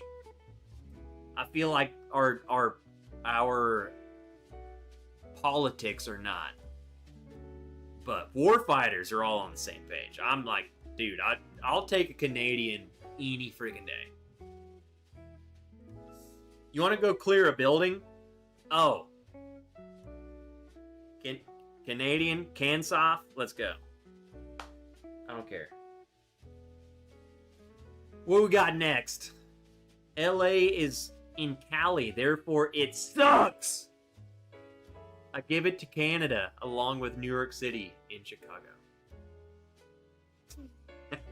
Hey, I want you...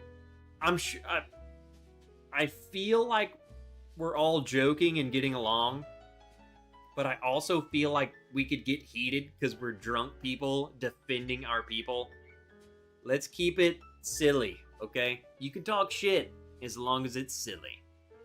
Don't actually get upset. If you actually get upset, then you're freaking dumb. At least in this chat. Get upset somewhere else, not here. No one's getting upset. I'm just calling it right now. Don't get upset. Steven Cornicelli. Not much of a beer guy, but I'm drinking this Warsteiner Dunkel on the side of my cigar in Wild Turkey. Not bad. The Warsteiner Dunkel. I think that's the bottle. Warsteiner. Yeah. So Okay, the Dunkel Warsteiner I have not had, so I can't help you there. I'm sure it's pretty good. I drink their the Warsteiner, just their regular German Pilsner. Pretty good stuff for pretty cheap. For, you know, like, you got the import stuff. It's cheap compared to the other stuff. It's pretty good. Oh yeah, the Warsteiner Dunkel. That is at my liquor store. I recognize it. I've had the normal one. They're just regular German Pilsner. I like it. I like that a lot. It's all expensive. It's all imported. I'll be right back. I'm gonna go piss. Y'all should too. Go piss, and let's get another pour. Let's crank up the music. Everyone go piss. I don't understand how you guys don't piss more.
Oh wait, that's not a trumpet.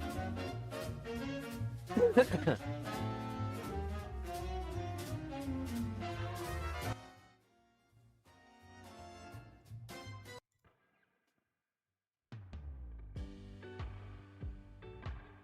do we got next? Surely you guys have pissed. Changed shirts. Put on a new game. Chapsticked up. And have figured out what you're drinking next. Back-to-back home runs. Let's change subjects. Ha. Talk softball. No, seriously. Agreed. Miracle. Listen here. Your freaking Longhorns. I hate them. We do piss, Trev, but no one sees us go. Yeah, because you can just get up and go piss whenever you want.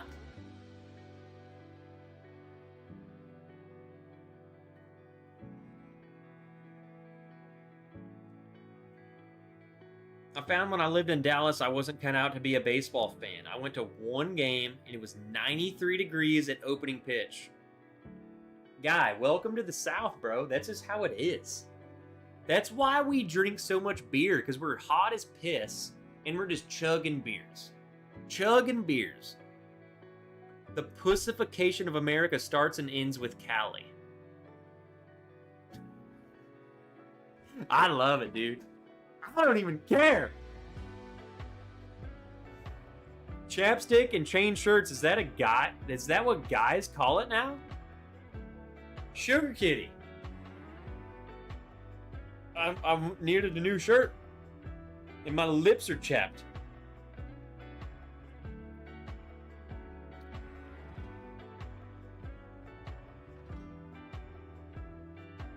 "13th Colony 2026 cast strength." There we go, Tony. Tony's the only one of you guys who are drinking.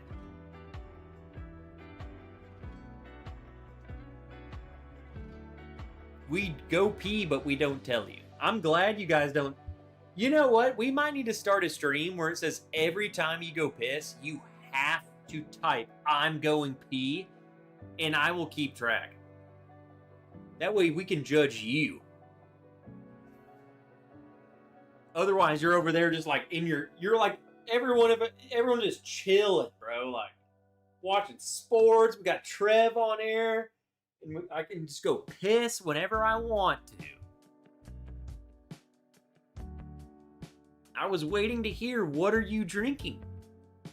Joe Dickinson, are you drinking something?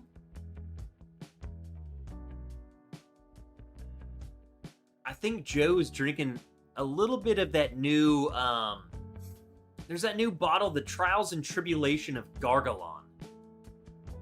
Cast strength.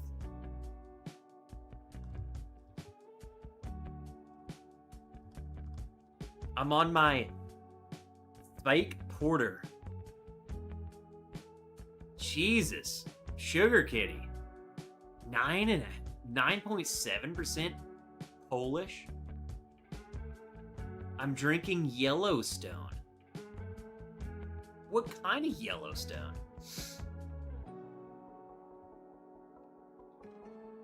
Well, what do I got?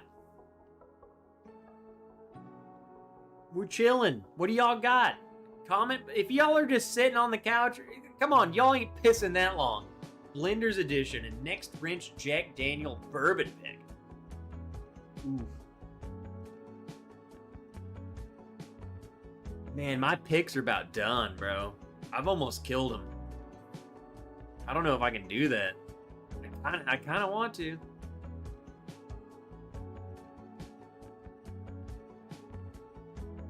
You never finished the story of what bad bourbon ruined your Coke.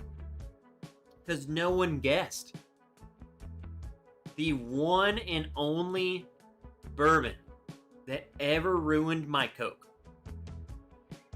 Jephthah freaking Creed. Like batch 1 or 2. Early. So I don't know. I don't know what they're like now. I don't know what they're like now.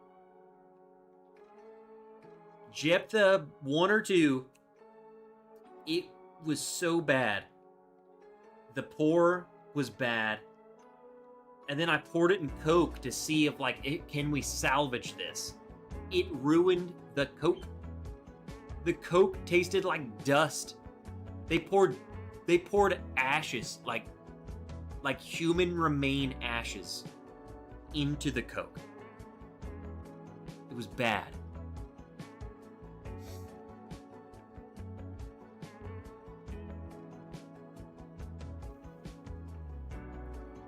How many did you pick for yourself?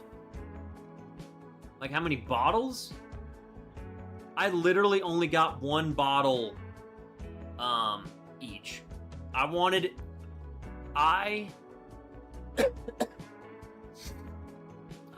as many bottles for you guys as possible. So I know a lot of pickers, and there's no judgment. But they'll buy 5, 6, 7 bottles of a pick they do. I wanted as many bottles available for you guys, so I bought 1 of each. So this is it. This is it. Once it's done, it's freaking done. That's just the way I do things, man. Like, I don't need 6 of them. Okay, I need 6 of them. I don't got the money to buy 6 of them. So I'm buying 1, and I'm enjoying it, and the rest is all on you guys. You buy 6. I was there. That's good enough to me. I was there, man. I was there and tasted it and picked it. That's freaking, that's a freaking awesome, man. It's a blessing. Like, getting to go to Jack Daniels, that's awesome. So, I bought one of each. I got no backups. You know what?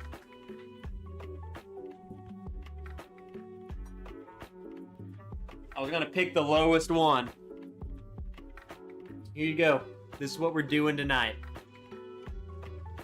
Sudden death. This is the Jack Daniels rye that we picked.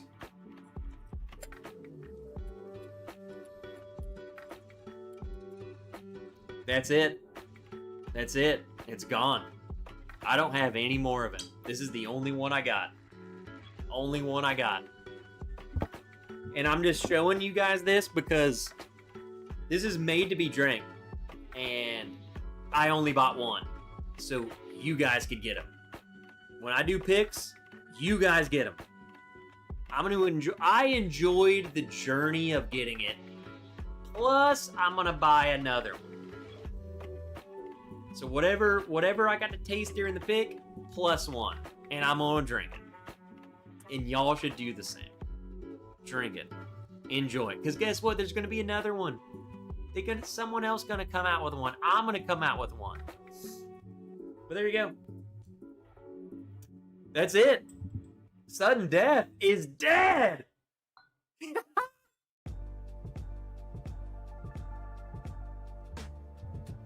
Let me take a picture of it.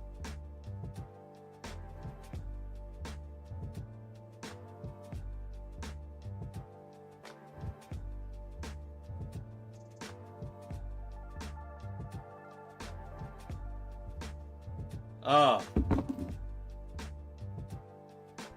What a goddamn bottle. What up, Independent Joe, you crayon-eating son of a bitch? Top Shelf Dustin. Oh, dude, it smells so good, doesn't it? I'm not trying to convince you guys of going and pouring this bottle. But if you were to pour this, here we go. Wrench, I just killed one of the Still Austin picks. Hope you guys get another one of those. Steven Cornicelli. I don't know. Every time I see your last name, I feel like I'm Italian. Arrivederci. Arrivederci. Buonasera.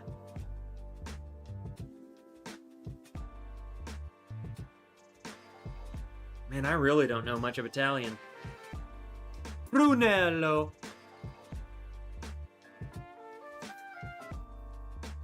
Vino.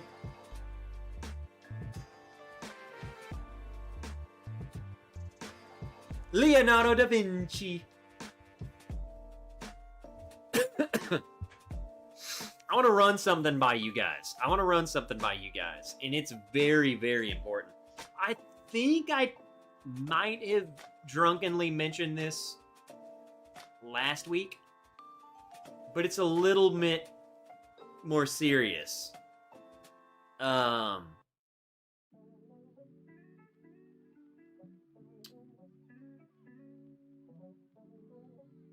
It might not be labeled as Gene's Weeded Wiener, but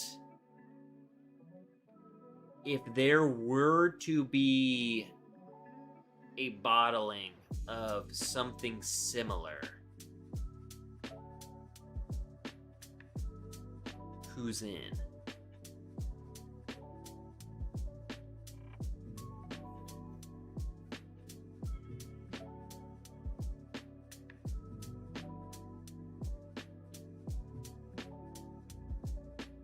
I think I talked about it, but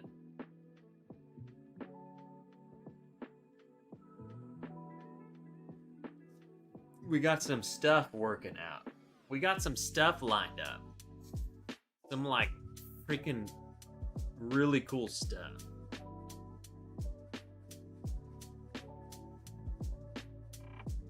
I'm honored to have one of each still. That's totally fine. I'm always in for one bottle of anything. It's kind of how I am, Martin. I'll at least get one. Why not? Get some good stuff.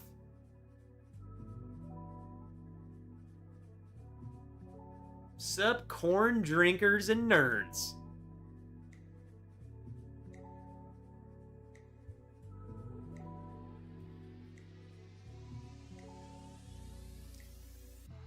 Woo! Oh, that's good.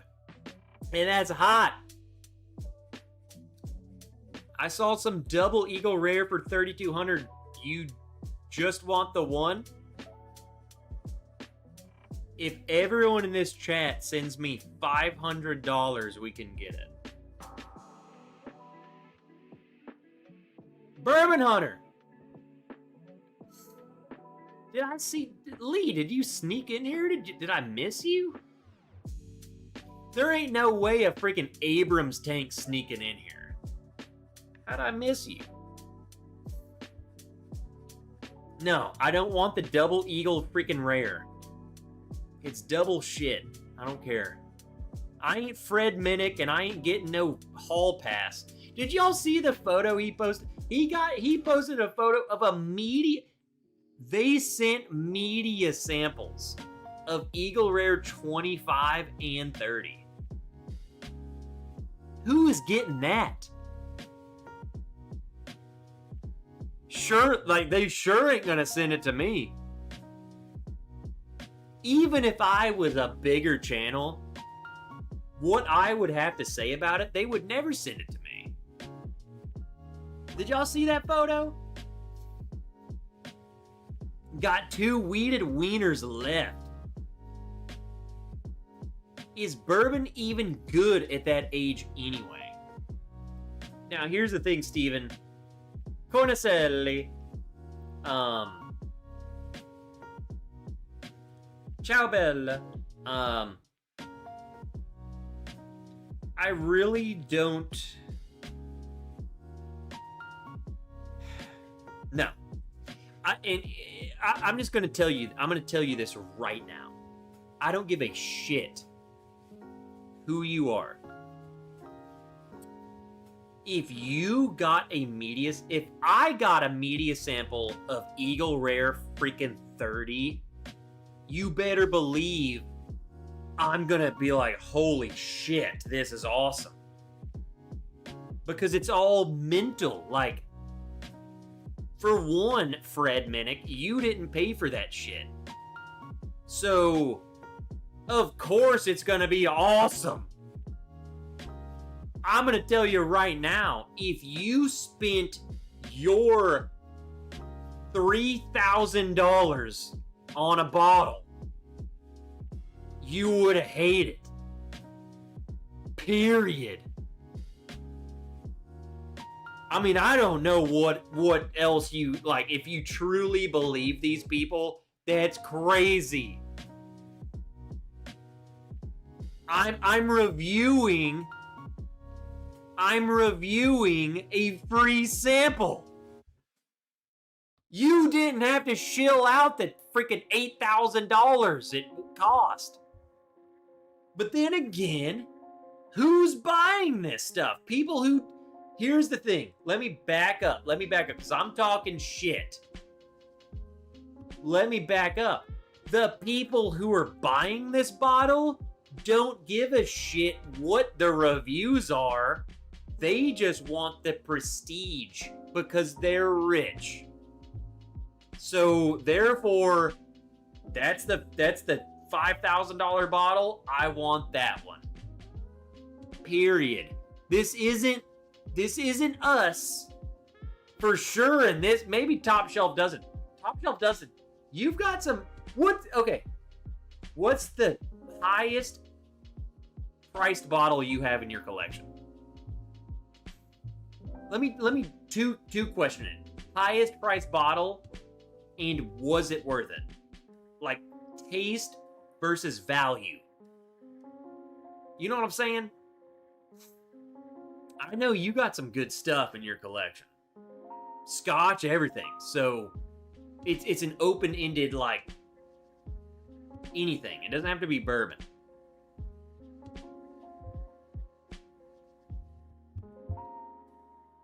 Prestige, worldwide. $170 Stag, not really. Russell's 13. Russell's 13's very good.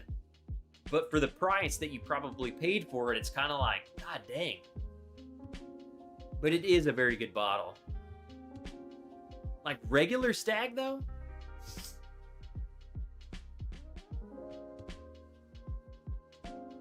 Jason Kobe says, I'll send a sample to everyone labeled Michter's Celebration, but filling it with Traveler. Let's test that theory. That's extreme. That's an extreme one. Jason, I think what you should do, I think you should double up on it. I think you should send 2 samples. Very similar. Like, label them like Michter's Celebration and Michter's whatever.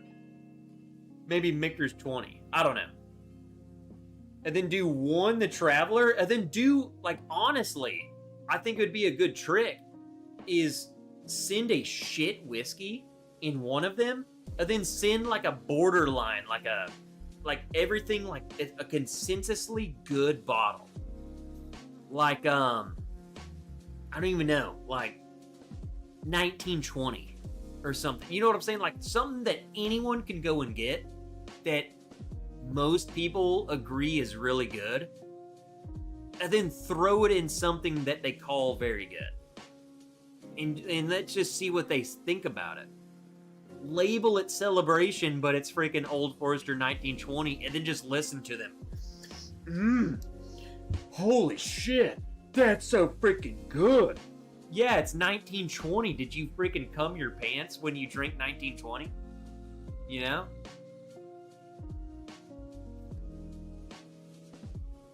The most I paid for a bottle was $1,050, and I'd rather keep it to the $900.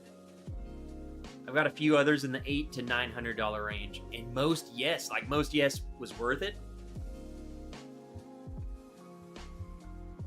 Had to pay $425 for my Russell's 15.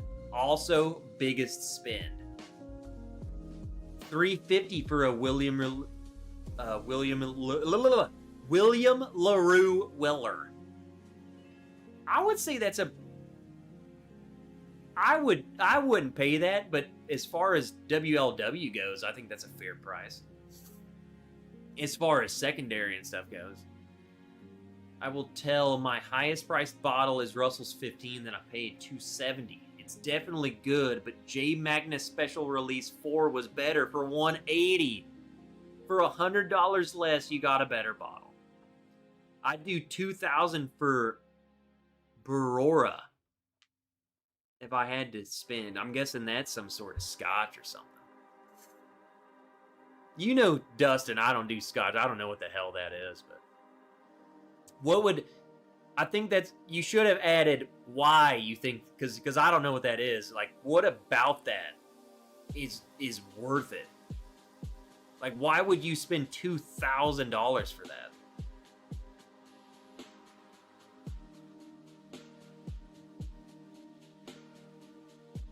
Mike's done a few at $1,500 I'd have bought if I had the cash. Lagavulin 25 for $1,300 would be 100% worth it. But I didn't do that. And I mean, I've got some cocks that people pay $1,000 for. I guess it's all subjective, you know. Now that we're talking about it, it's totally subjective. Like, you have one, like, they would pay $1,000 for, but like, is it $1,000? I don't know. $200 a bottle is in the Stay Married. I bought a Found North bottle close to $200. That was outstanding. I'm in the realm of my wife will kill my ass if I spend $200 on a bottle of bourbon anymore. That's where I'm at. I can't afford it anymore. We got too much other stuff going on, man.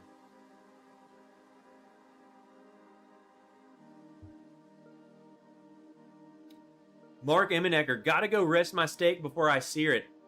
My headphones won't reach, so don't talk about me. Okay. Mark Emmenecker. That dude sucks ass. I hate him. His steaks taste like Malort. And I hate him. And I hate him. Go enjoy your steak, Mark. Freaking love you, bro. And I hate you. Didn't buy it, but Angels Envy Veterans Edition only sold on base. Might be my favorite flavor profile. Really? How much was that, though? Steven Cornicelli. Stefan Cornicelli. How much was that Angels Envy? There's something amazing about those 30-ish year Aurora. Okay, of course Steve A knows. Aurora, how do you say it? Aurora? Aurora? Very old, very rare. Stephen Cornicelli. Okay, let me tone it down a little bit. How much? Okay, you said you didn't buy it. Do you know how much that Angels Envy Veterans Edition was? Cornicelli. Cornicelli.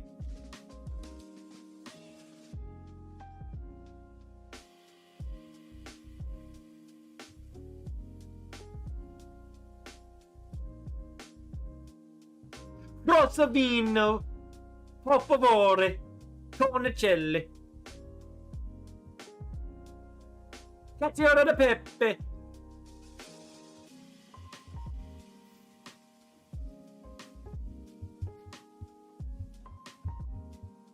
Well, great. Now I want one of his steaks. You want his meat? God, I want Mark's meat. I want that meat. Give me your meat, Mark.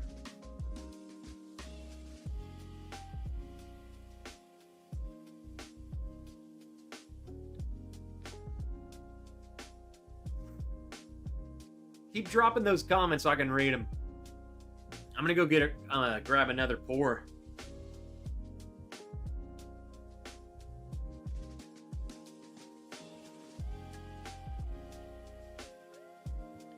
What do we got? Second intermission in So Far So Good. Donald Rance, let's go. What you got, Donald?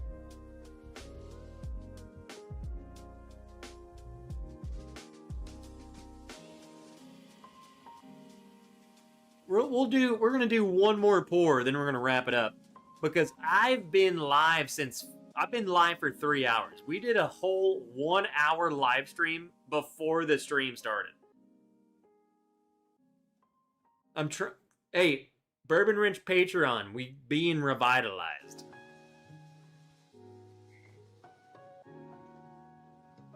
Man, my freaking collection getting dwindled. What do we got? Man, half these bottles. Someone wanted midwinters. We got any midwinters lovers here? Come on, name me something else. I might have to delve into here.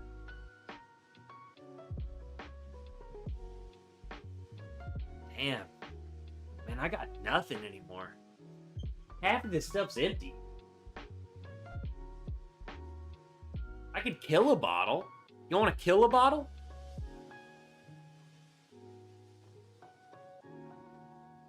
Just grab a bottle that's low and kill it? I think that's the option. I hear you and agree. My car died in early March. I had no choice to get a new used auto. Prices are high, but got the best deal. Guy, I think you're way behind.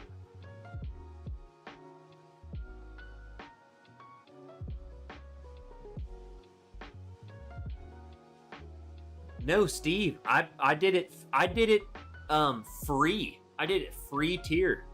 So everyone. I did a free Patreon tier.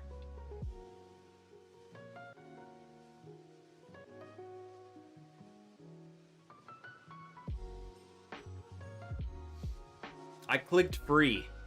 because I wanted everyone to be able to get in on it.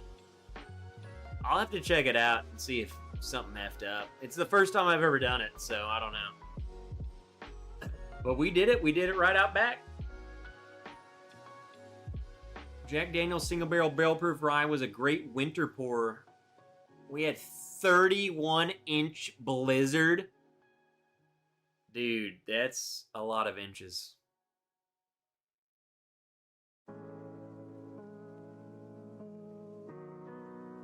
That's like 30 inches more than me. It's crazy. Only notification I saw from you was this video. No, I did a Patreon stream. We had a bunch of people in there. We had a bunch of Patreons in there. Steve, you better open your eyes, bro.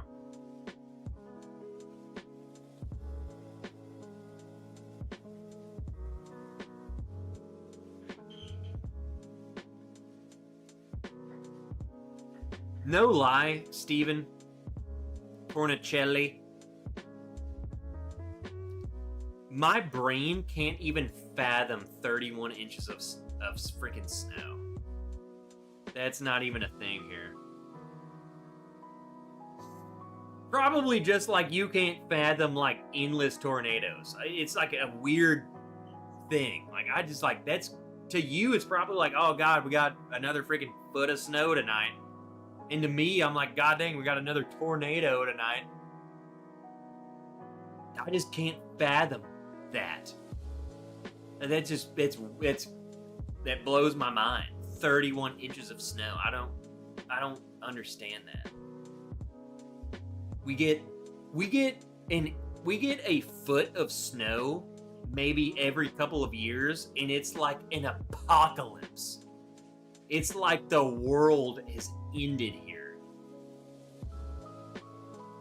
It's crazy. Yeah, that's wild. 31 inches? I can't even count that high. Like, Jesus. I think I would honestly take a tornado warning several times in the springtime than freaking 31 inches of snow. That's nuts. Looking under chats, I see the Bourbon Wrench went live. Wonder why I didn't get the notice. You know what, Steve? I think it's user error. I'm telling you, on Patreon, I went live. And Patreon told me that it notified my patrons that I went live. It told me. We sat right out there. We drank wine on the back patio, bro. The hour before this live stream started. It was a great time.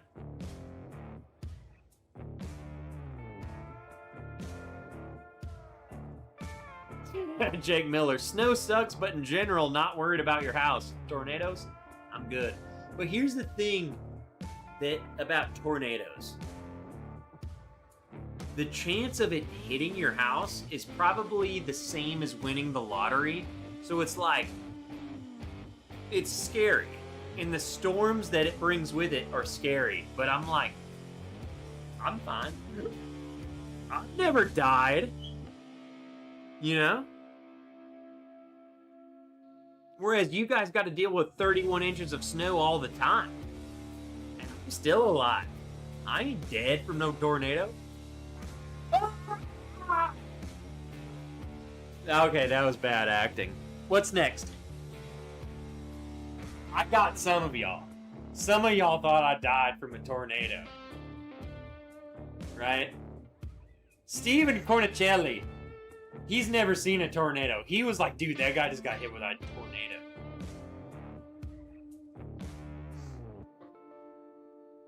Yeah, I got you, Steven. I got you.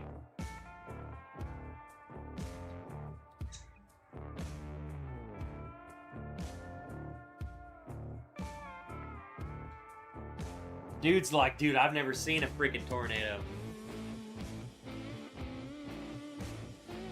He's like, I gotta go save Trev right now, man. He just got freaking sucked up. Grab a shovel and get a strong fun in the snow. Last tornado warning had winds, knock a tree down, taking out my power, internet, and ripping my gutter off. Yeah, it's about normal.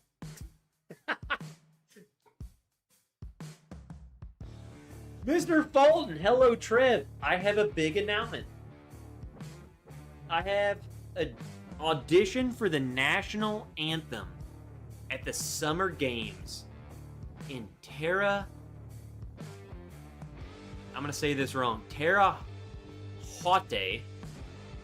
Haute, Indiana. And I will be hearing back from them soon. I will let you know if I hear anything. So everyone, Mr. Fulton, the man who does it all. National Anthem. Summer Games. That seems like a different language. Terre Haute, Indiana. And I will be hearing back from them soon. Let's go. Mr. Fulton's done everything that you guys wish you could do. He's done it all and then some. We love Mr. Fulton here.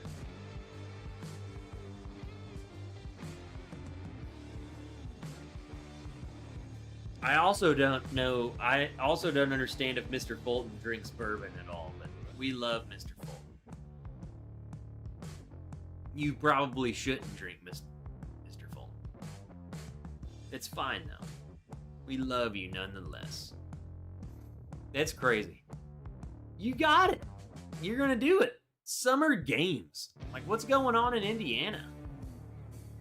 What are these Summer Games? National Anthem at the Summer Games.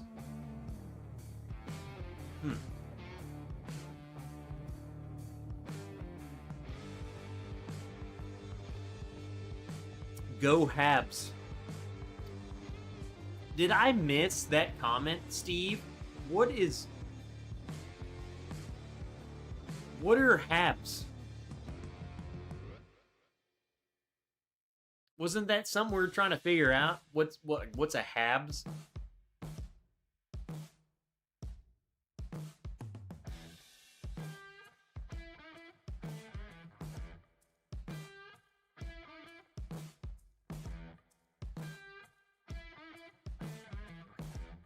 If you could only take one bottle into the eye of a tornado, what would it be?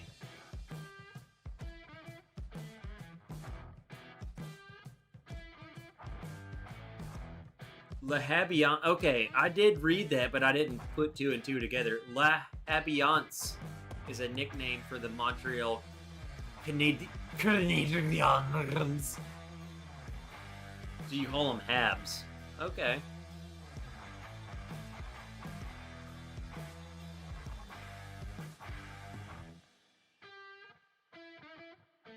Okay, let me ask you this. Jake says, if you could take only one bottle into the eye of a tornado, what would it be? Then Stephen Cornicelli immediately answers, I would take a bottle of King of Kentucky if I could drink it afterwards. I want to know, is it the tornado's hitting and I have to grab a bottle from my collection? AKA Stephen Cornicelli's got to grab a bottle from his collection. Or is it if you're about to die, because you ain't drinking it afterwards, Stephen. You're getting sucked up and flown to your death, and you're falling to your death, and you're just chugging this bottle. What would it be? Jake, what's the thing? Because that's totally different answers. If a tornado is hitting my house and I'm like, holy shit, I gotta grab one bottle and I'm gonna chug it.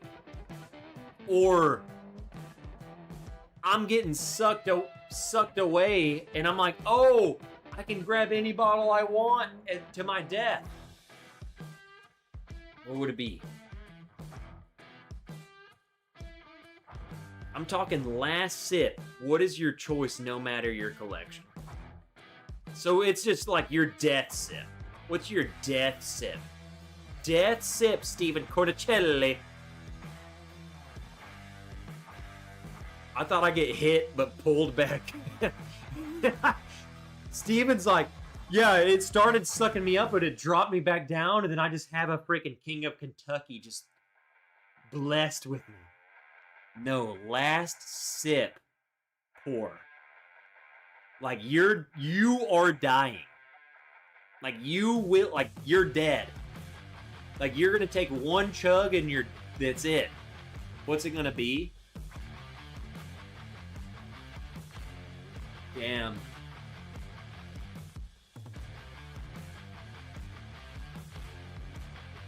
You know, because it really doesn't matter, because there's so many good bottles that I would be content with. Like, man, that's freaking good. But I'm trying to think of just like the absolute best, because like if I'm gonna die after one sip, like it needs to make me just at least be like, holy shit, and then I'm dead. You know, I don't want to be like, man, that's good, and then die. I want to be freaking orgasmic, like, and then dead. You know what I'm saying?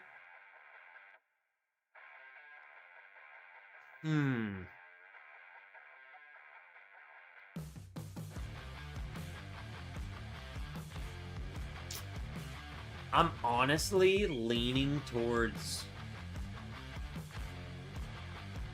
This is all hypothetical, so therefore I can make this shit up.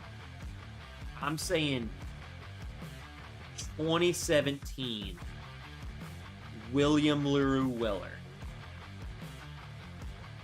And you didn't specify how much of a chug. I'm going to chug the whole bottle and then die. Yeah, that's what I would do. That's what I would do.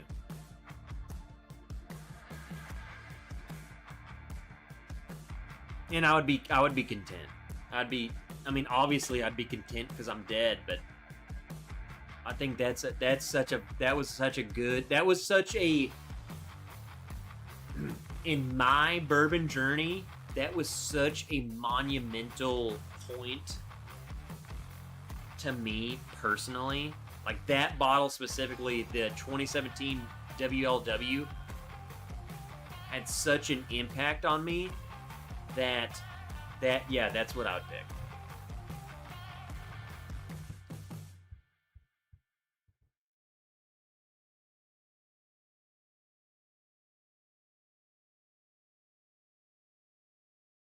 Is it possible to chug a WLW if you're dying? Like, that's my if this is my last pour ever, my last pour is the entire bottle down my gullet, and then I'll die. That's the whole point of this. Best I can do is Traveler's Barrel Proof, and I'll need you to buy a case of vodka. William Miller, Mega Wrench, how'd the run go? Guess what? I've got a new grandson. 3 out. Whoa!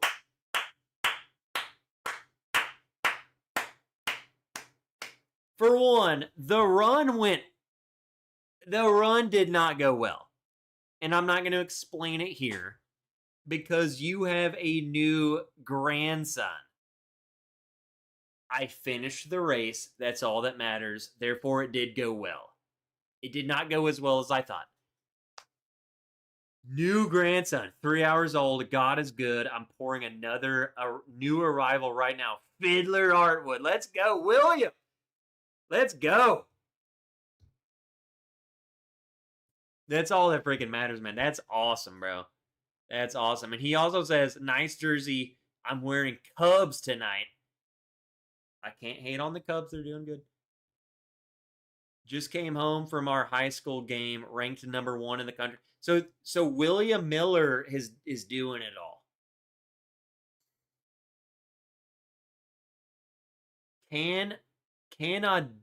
Canadians. So they're not the Canadians. They're Canadians. Whatever. You goddamn Canadians. Just making stuff up.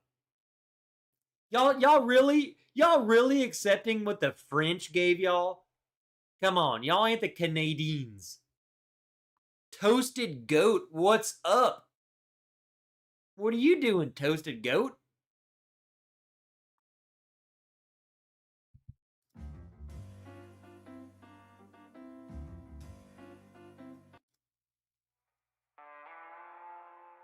Stephen Cornicelli says, ooh rah. I don't know if I just forgot this or if I missed it, but Stephen Cornicelli is a freaking Marine.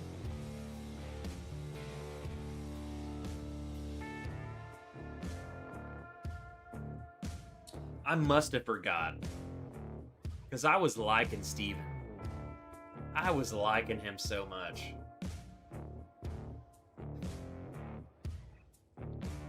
He's a Marine? The Toasted Goat, new subscriber. We just busted you, brother. What are you up to? What are you doing here?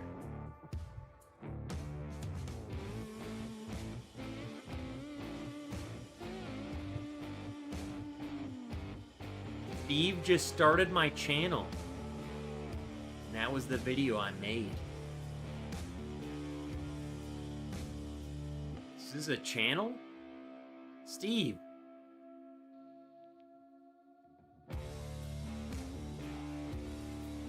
Mine would be George T. Stagg. I have not opened and won't until a special occasion.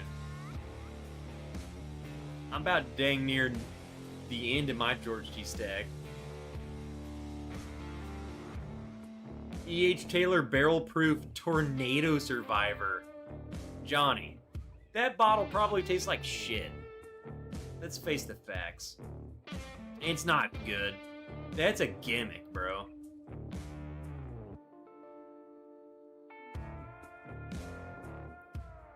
If you finished, it was awesome. Don't overthink it.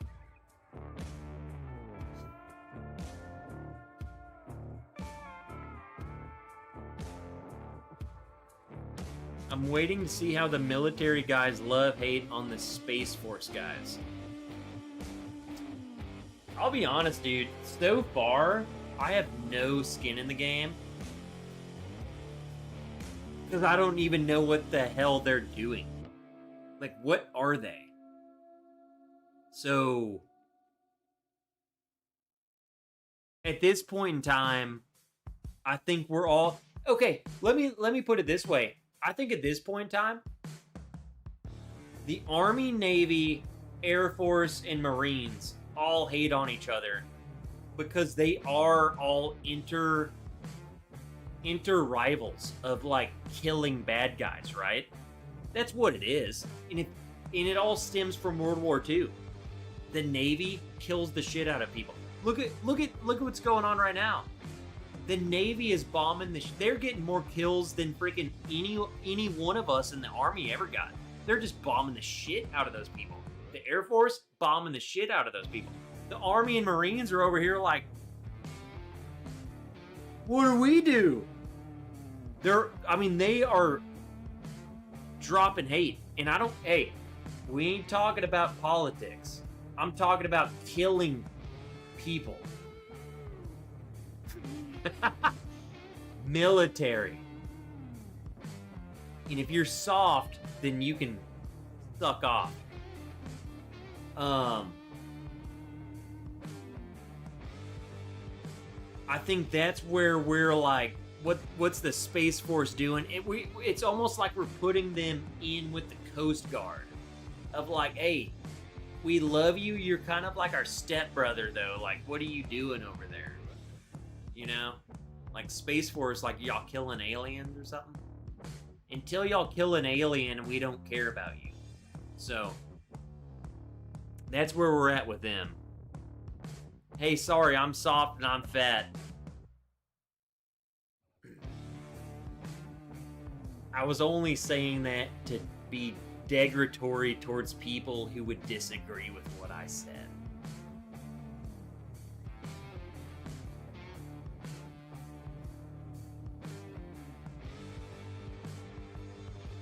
one of these days we're going to need them.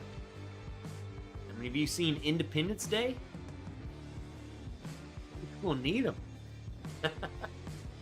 For real, though, there's got to be a reason why we got them. I'm all for it. I'm all for it.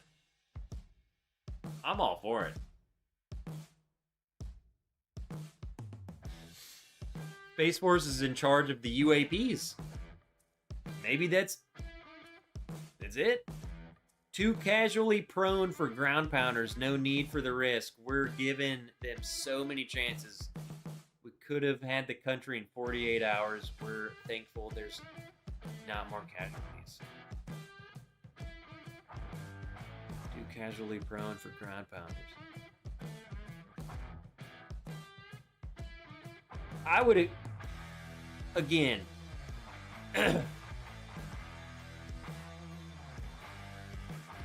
I agree with you, William. I think there's we're not going to get into the politics of it, but we're gonna stick strictly military. That's why I'm trying not to get into like what I think about it. Yeah, as far as like the war goes, absolutely. I bomb the shit out of them. There's no reason we put troops down in that country unless we are fully dedicated on destroying that country. You know what I'm saying?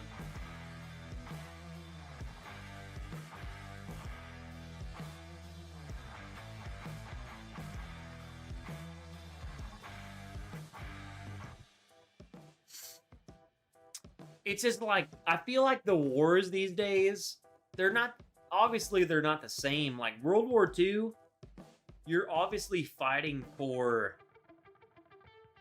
a specific, obvious reason, and it's like you don't come home until you freaking complete that. But today, it's like, hey, we're just gonna go and bomb and drone this country for freaking 4 years, and it's like, it's just completely different space. I don't know. Don't get me on war talk. Don't get me on war talk. I'll go all day.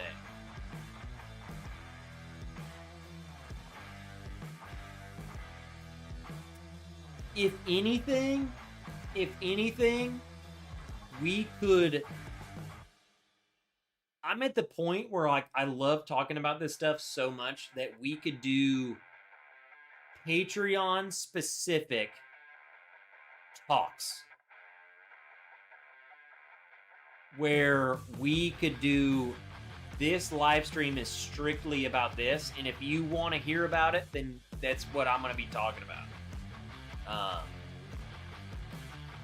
Because you guys know I love to talk about everything, but like over on the live channel, man, like we drinking and having a good time. I don't want to talk politics and shit the whole time. It just pisses me off. It's stupid. I don't give a shit. I want to drink bourbon. You know? Let's see the 240 video. Oh my God, Drew, thank you for saving the day. Let me find it. Is it in here? Yeah. All right, hold on. I found it.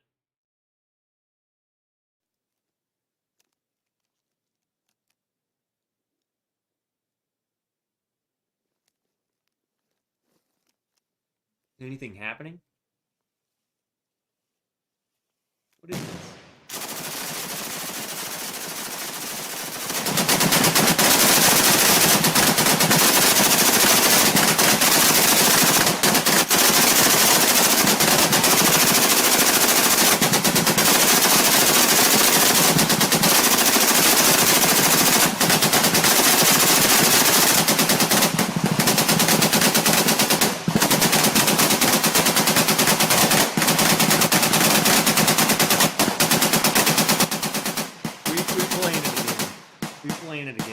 This is my favorite video I've ever done. Look at me crying. Look at me crying. This is a 249. Hold on. Let me pause it. So in the clip, I'm gonna let y'all guys know. In the clip, so I'm shooting a 249, and I'm going full cyclic. When I stop shooting, you hear these guns in the background going do do do do do do do do do do.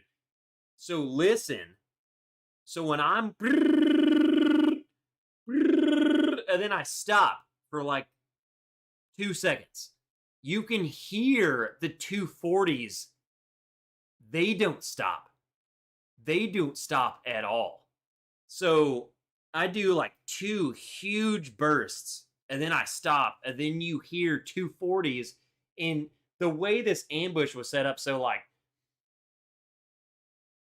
give you guys some context of what this ambush was. So we got some like freaking weapon smugglers going weapons arm dealers smuggling arms through Russia. And here's my thing. This is why I'm so like, I'm not really against the war against Russia.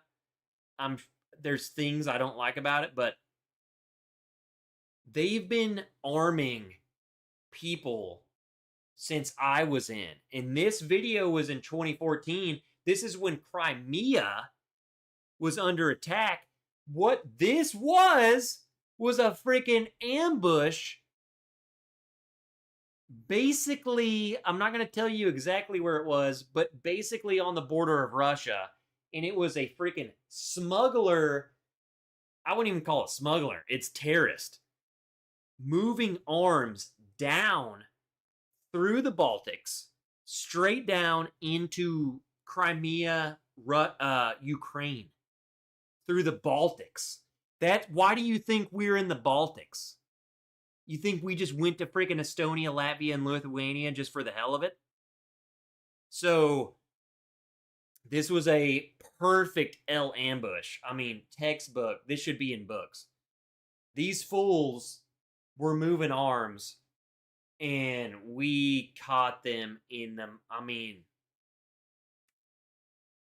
they were effed. Just completely effed. We caught them. I wouldn't even call it a field, but there was this like hedge. I'm gonna paint this picture of what the guns you're hearing and like what was happening in front of us, because I didn't film what was happening in front of us. There was like this, almost like a hedgerow of trees, like a think of like a long schlong of trees, and then I wouldn't even call it a field. It was like it almost looked like a forested, like it used to be a field of trees, but it got cut down, but there were still trees in it. I don't know what to call that. But it was very open. I mean, open enough to be annihilated. In this video, we knew that they were moving up on this. So we moved up on this hedgerow, and this hedgerow overlooked this field. I mean, this field was huge. Overlooked this field perfectly. And we crawled out there. I mean, dude, we left at like 11 midnight. We walked several kilometers out there, and then we crawled up to this hedgerow. I mean, we already like scoped this out, and I mean, we formed the perfect freaking L ambush. Well, we laid there for freaking hours. And then this video, that's where this video starts. Okay, that's where I'm setting you up. We crawled up to this freaking. It was perfect. It's like you crawled up. It was almost like a pond. Like you had to crawl up the levee, and then we sat up on top of this, and it looked down into this massive field. I mean, it was perfect.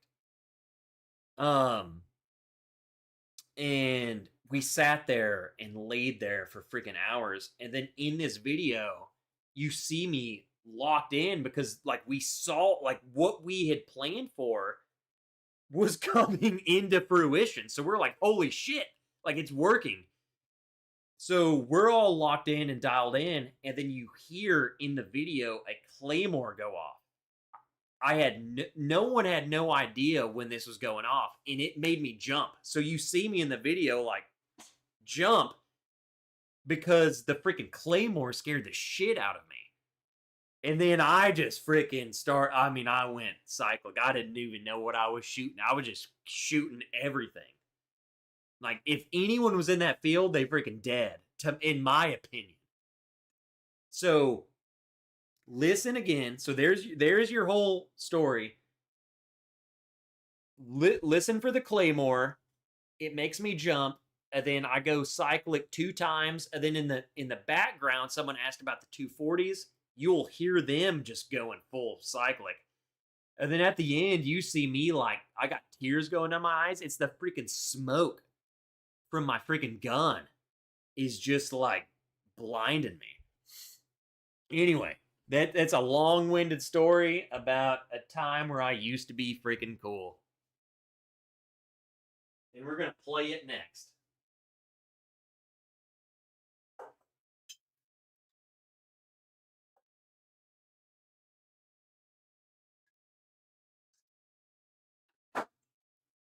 Let's go.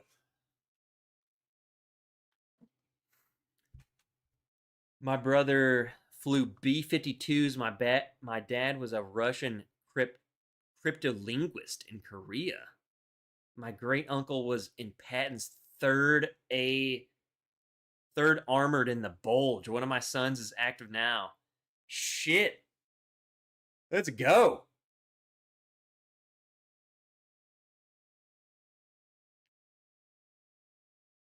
Maybe $2,500 in ammo. We spent way more than that. My gun alone was... My shots alone were 500, Dustin. Easily. Maybe 1,000. I would say that this one single ambush was about $5,000. Not even kidding. Here we go. Again. I freaking love this video. This is the coolest thing I've ever done. And I was not supposed to do this. I was not supposed to do this. So again, I gave you the whole story. What I did is I knew that this was crazy. So I took my phone, I hit film, and then I sat it underneath me. That's what you're viewing, is underneath me. Because I was like, this is freaking insane. So so I'm sitting there. So give you some backstory too to this video. I didn't know when this was going to start. So I hit film and I sat there for like 15 minutes and I had to keep pausing the video because like back then I had an iPhone 4. It couldn't film that long. So I had to keep freaking pausing the video and like, holy shit, like when is going to happen? And I keep seeing these people getting closer and closer and I'm like, dude, when are we going to kill these people? And then that's the video I got. So there you go. That's the story. That's the story on this whole video. Here it is again. And I love it.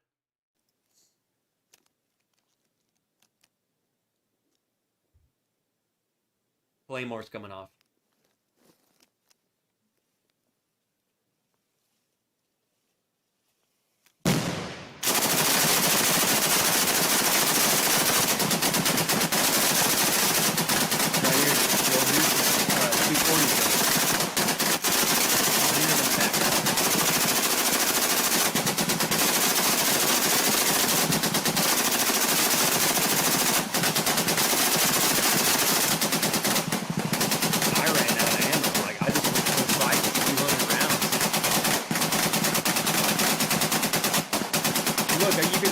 Tears coming down my face, man. Ceasefire! But at that point, it was like they're freaking like it was done. I mean, it was over, man. Like within 5 seconds, like I kept shooting it just like nothing. I'm sure those bodies got shot like 15 times. And it's not more than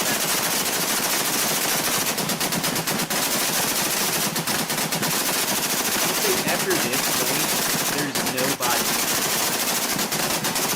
It's just shooting.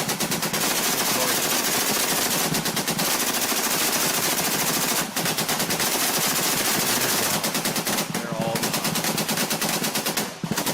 That's why I didn't even try to reload. I was like, I think I'm pretty gone. You know, like holy shit.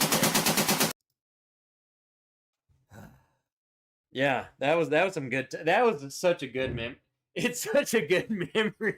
Just killing a bunch of bad guys. No, that was a good time, man. That whole mission worked out perfectly. That was the best thing I've ever done. Ever.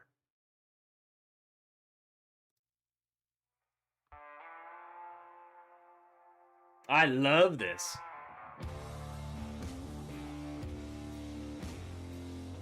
Could definitely hear the claymores going off.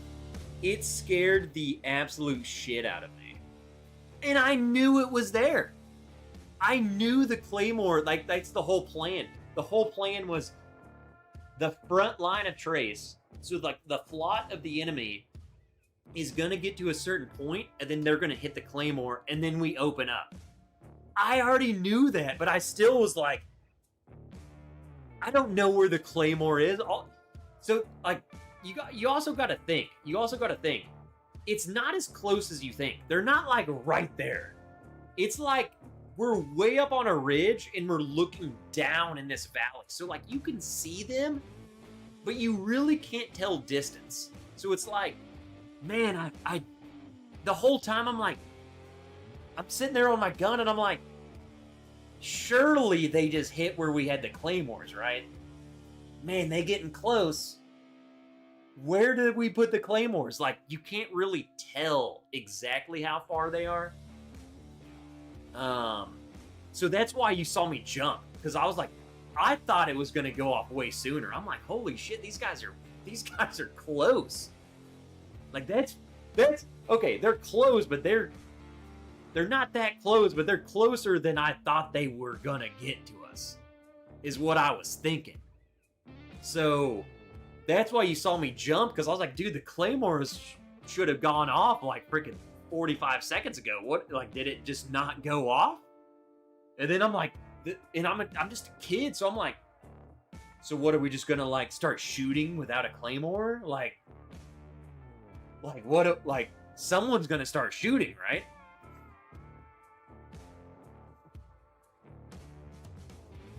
How many goats were you hunting, bro? And was the barbecue good? There, in that ambush, I mean, you're gonna catch me lying. It seemed like there was like 150 of them, but I guarantee you there wasn't. Honestly, like realistically, there's probably like 30 dudes. It felt like there was a goddamn squadron of people. It felt like 100. But there's, I don't know, probably 30. I don't know. It seemed like a lot. I don't know, maybe 45. I don't know. It seemed like the more you think about it, it's like, surely there was more than that, right? It seemed like a lot, but it probably wasn't. It was probably 30, 40, 45. And they had this freaking, dude, they had this like thing. And I'm guessing I didn't get to go down there because I was a saw gunner, so I stayed up top. They had this like little wagon thing, and I'm guessing that's what they were like. It almost looked, okay, this is gonna sound made up. It looked like an Assassin's Creed, like a freaking like a wooden thing that you would transport hay in. I swear to you. And I think what they were doing was they put all of the weapons in these little crate things, and they were just casually walking them as if it was like, what we just got hay. There's no need to check us. So I didn't see inside of them. I didn't go down there. But supposedly it was like a weapon stash. They were just like freaking like farmers moving weapons. RPGs, freaking not mortar tubes, but like mortars. Like the actual bombs. Yeah, it was wild. It was freaking nuts, man. Especially in that area. It was like, that's to the public, that's unheard of. But to even to us, I was like, there's no way we're doing this. It was awesome. It was awesome. I'm so happy. I freaking love it, man. It just makes you realize like how much is going on behind the scenes that none of you know about. You know, what up, Bledsoe? Jerry Pop Spores.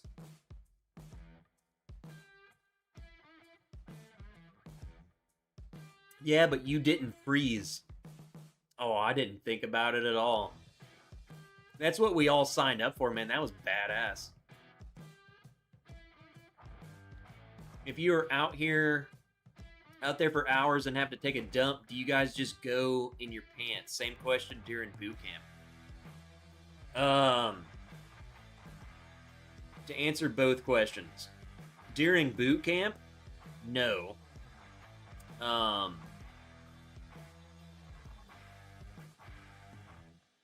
That was one of my biggest fears. Drew, okay, it's story time now, I guess. I love telling story time. No joke, my biggest fear going into basic training was that I was going to have to shit. I poop all the time. And my biggest fear was that I was going to have to poop during something that they wouldn't let me go poop during.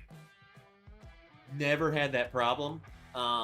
When you go to these, like, during basic training, you'll march to a range. There's porta potties.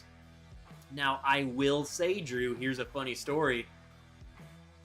We were at a gun range, and when you're at a gun range, it's not fun at all. Everyone lines up, and you wait in line, and then, you know, like 5 people go, and there's like, you're 5 in a line. And then those 5 go up to the range and they shoot. And that takes, it takes several minutes. And then they go back, and then the next 5 move up. Well, dude, we're freaking 55 deep. And I'm in the back of the line, bro. And I have to piss so freaking bad.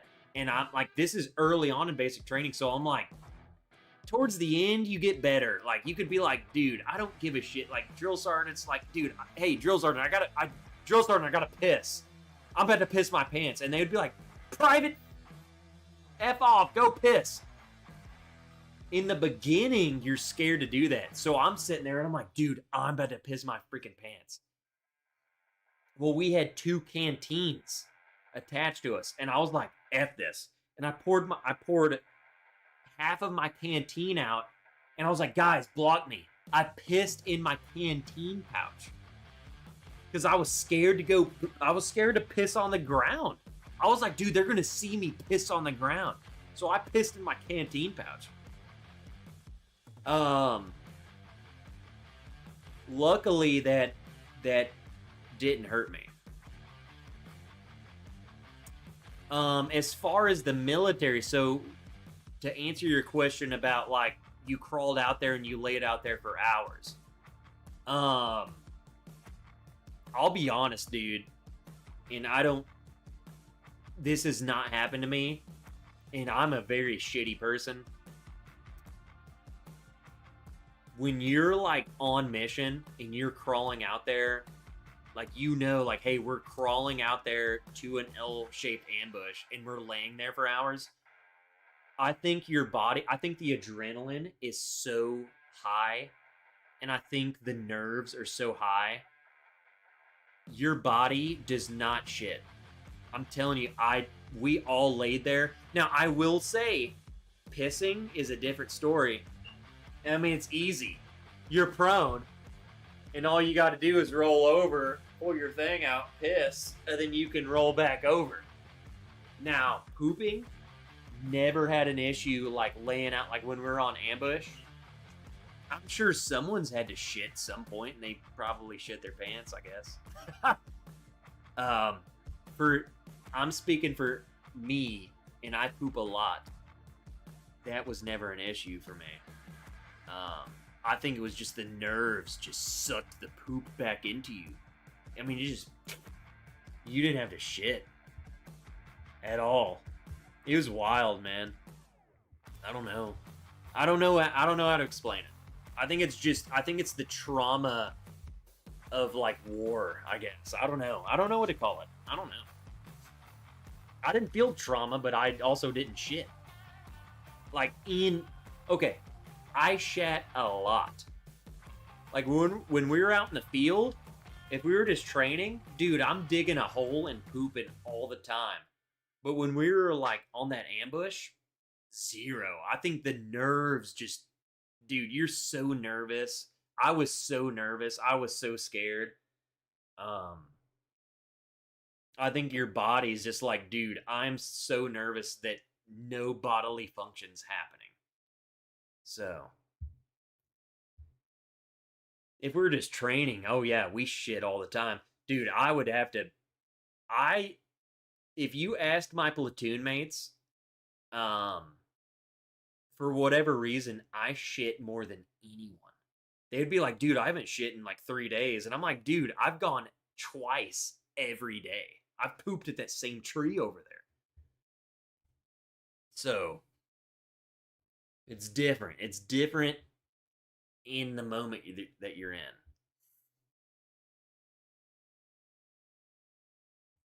We just training out in the field. Yeah, I'm pooping, man. That's what's weird is like some people would go out. I would say most people we'd go out in the field, and they were like they wouldn't poop for 4 days, and I'm like, how are you functioning? Like, what do you mean you haven't pooped in 4 days? Like, are you eating? You know, that's what's wild to me. It's like, how are you eating MREs day after day, but you aren't shitting? That's scary. You're just like, you're about to die. The MRE is about to kill you, bro. An MRE has never stopped me up. There's no rule to book the poops. Nerves, adrenaline, etc. mostly shut down a lot of the not really vital at this very moment kind of functions. And that's what I'm saying. Like when we got into that ambush I just showed you, dude, pissing, shitting, or sweating. Dude, I didn't even sweat. You know what I'm saying? I was just there. My brain was like, this is it. Like, this is what's going to keep you alive. So, no, I had none of that. I didn't feel uncomfortable. It was cold. You see in the video, I'm breathing and you see my breath. It was cold. It was like freaking 25 degrees. Dude, I didn't feel cold. I didn't feel anything. It was like euphoria. It was like God. Just like freaking those are the guys. You know what I'm saying? It's weird. I don't know how else to explain it.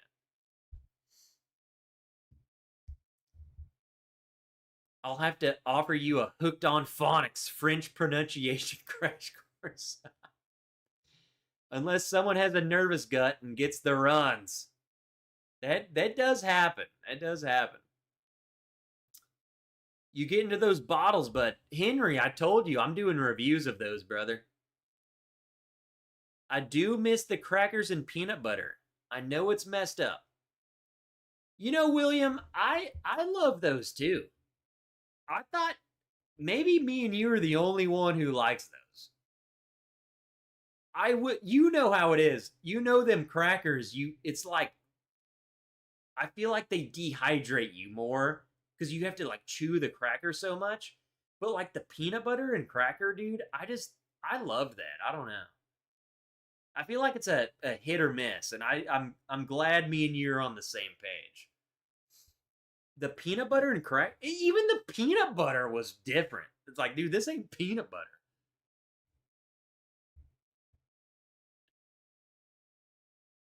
It's like you kept chewing, and you're like, God dang, this cracker was this thin, and you chewed it as if it was a freaking T-bone steak.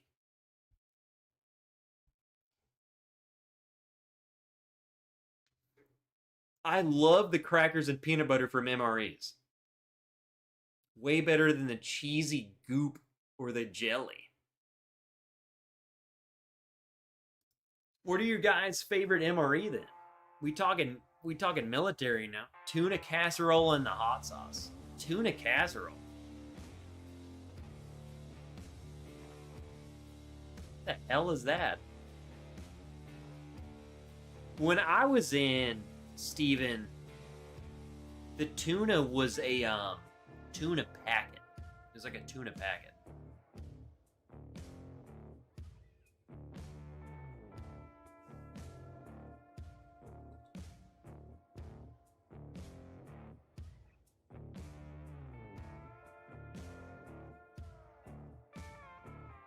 Six-year-old Pop-Tarts.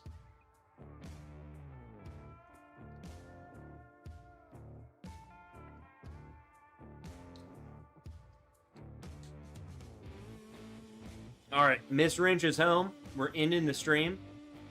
I'll give you a couple more insights before we go. Chili Mac MRE. Best one. Not only was the main meal Chili Mac the best,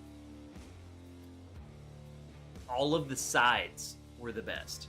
Skittles, friggin', I don't even know what else was in there. Probably goddamn cake, goddamn dildo in there. I mean, it was awesome. It was the best freaking MRE.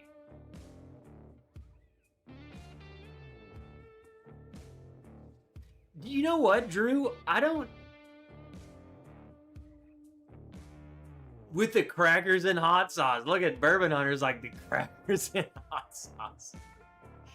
Bro, that hot sauce can turn. You can crumble that crackers. Okay, so he's talking about the Chili Mac. You take the crackers, you crumble the crackers into the Chili Mac, and then you put the hot sauce on top. You got a goddamn 5-star porcelain meal. Period. Oh. Never had that MRE, but love Chili Mac. You gotta do it. Yeah, see, Bourboners like, yes, that's what it is. You gotta do it. And you gotta ask people what to do with it. You gotta crumble the crackers and you gotta pour all of the hot sauce on it. I mean, dude, that's like, it's just like, the whole meal is just like, you can just slurp that friggin' down. It tastes so good. I traded Frankfurters for anything every time the other guys loved them. See, man, Steven, when were you in, man? Frankfurters was not a thing when I was in. Frankfurters. That must have been in like 80s, 90s, huh? That must have been when like we got a bunch of bases in friggin' Germany, so they put Frankfurters in freaking in an MRE. 97! Wow! That's way later than I thought Frankfurters would be. Wow. That's wild. I don't even... That's insane. That sounds like a freaking 80... It's like 85. You know, everyone's in Germany. And they got a Frankfurters MRE. Did it come with mashed potatoes? I know a lot of y'all. Let me ask you this. Man, I keep asking questions, man, because I just love talking to you guys. What was your least favorite thing out of an MRE? Not your least favorite MRE. I'm talking like the worst tasting thing out of an MRE. Because I have mine, and it's probably not what you expect, but I want to know, like what was the one side, freaking meal, anything? Like, what was the worst thing you had out of an MRE? William said we didn't have Frankfurters in the 80s or 90s, even in Germany. So you're telling me they put Frankfurters in the MREs in the late 90s? There's no way. Why would they not have, like, William, would that not make sense? At least to me. Frankfurters should be like, everyone was in Germany like in the 80s, bro. Everyone. So, like, you're telling me there weren't Frankfurters? Was there at least a German meal, William? Charms? The freaker Charms? Like a Lucky Charms?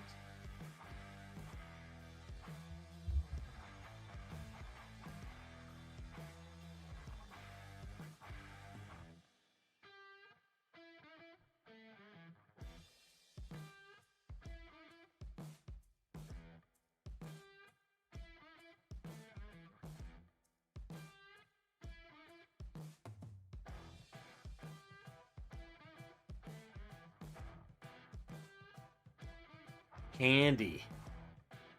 My least favorite MRE item was garlic mashed potatoes. Garlic mashed potatoes. There's no reason for them to taste that bad. Like, mashed potatoes are stable. They were so gross to me.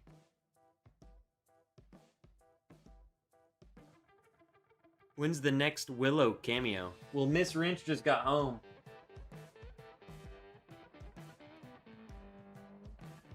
Let's go see.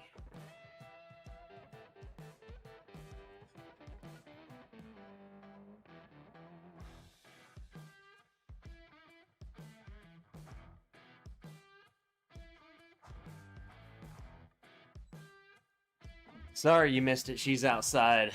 Porgy, she's outside. She ain't in there.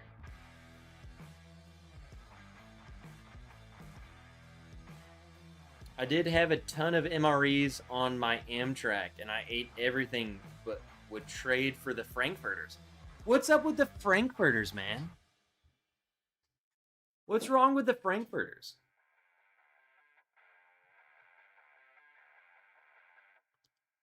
I might have to go on eBay, and you guys know I'll do this.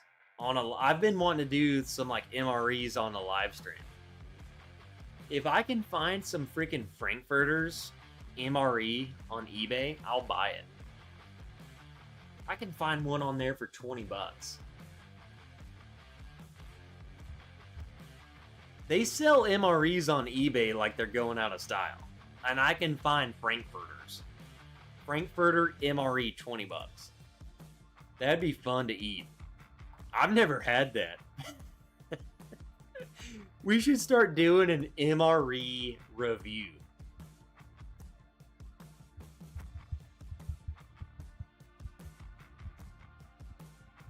Usonian, we about to go to bed, bro. I mean, you can keep going. We might all keep going. The stream's just gonna end. So you can go on. I would encourage you, grab you a pour, go sit on the couch, and just watch a video you like.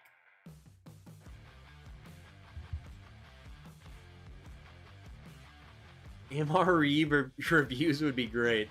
I think it should be bourbon MRE reviews. I pour a bourbon, I get drunk, and I review freaking Chili Mac. I review Frankfurters. Hold on. Let's do something. Let's do something. Let's do something.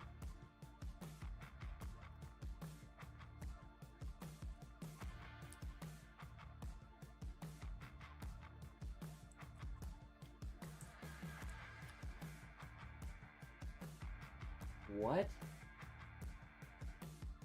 Okay. MRE Chili Mac.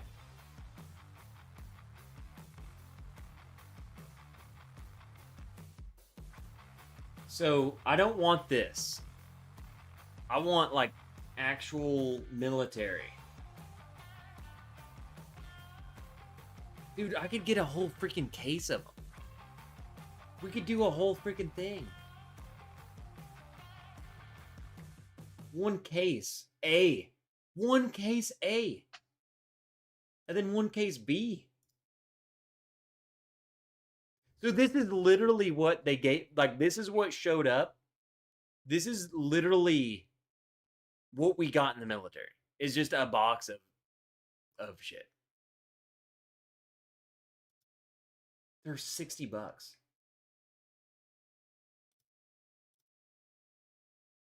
Chicken burrito. Tuna chunk light, watered packed lemon pepper. That's literally a freaking case of tuna that you go to Walmart and get. Brisket entree.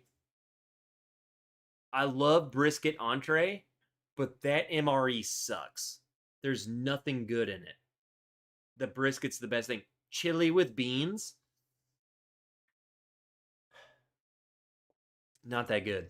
This whole MRE packet's not that good. Chicken noodles and vegetable in sauce, not good. Cheese tortellini vegetarian. It tastes good. It has very good sides. Skittles, everything. It's very good. Wow, that case sucks. That case sucks ass. Wow. Maybe I'm a B person, huh? Jesus Christ. I think I just buy both cases. I think I buy both cases and I review them.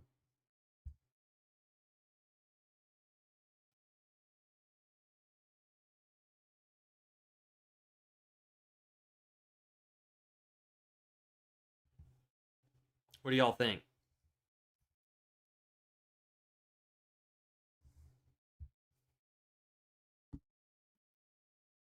No, I want bourbon reviews. I want bourbon MRE reviews. I'm gonna start a new channel. Bourbon review. Bourbon. No, I'm gonna do it on this channel. Bourbon MRE reviews. Like, this is cheap, bro. I want Chili Mac. What is this?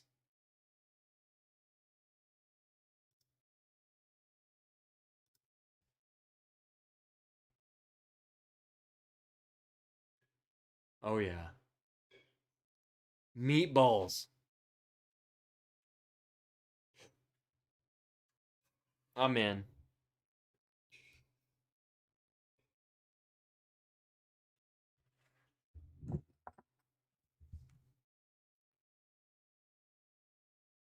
All right, guys.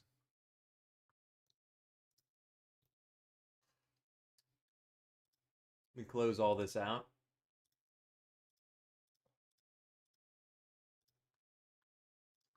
I'm going to leave y'all with one thing.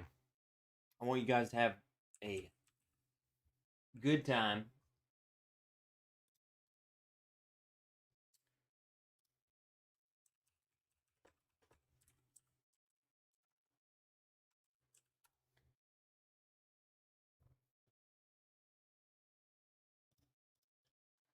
Let me go pee real quick, and then I'll leave it to you.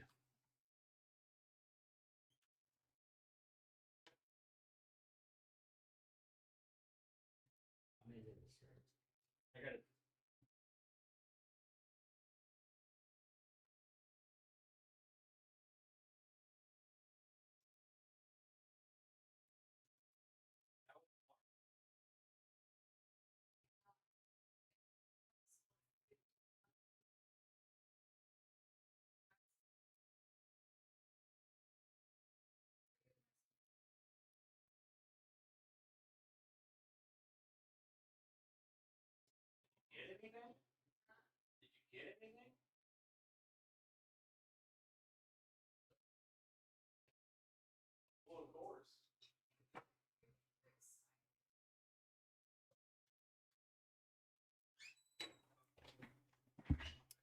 All right, for anyone who's still here, we ended the stream.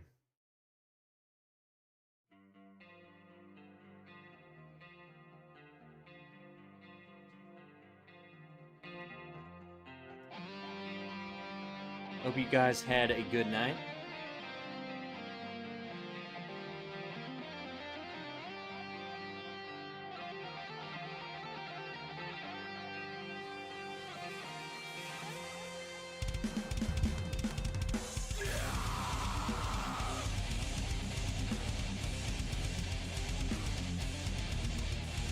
Here's my high school band. Let's go. Steven Conicelli.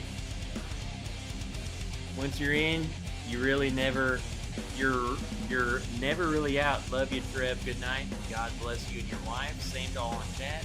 Be encouraged. Make the demons sad. Have a true.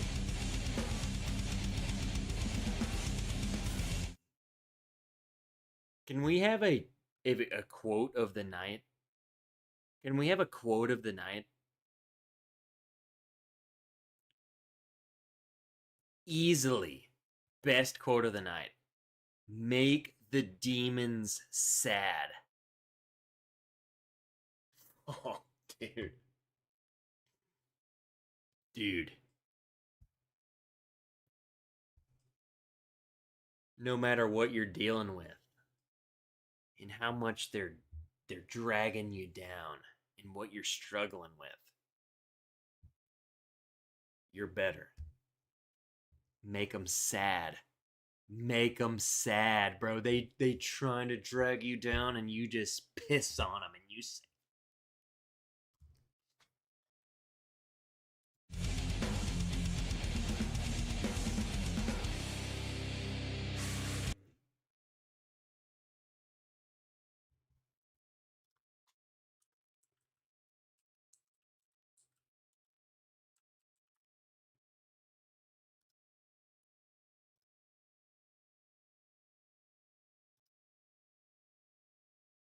the heck?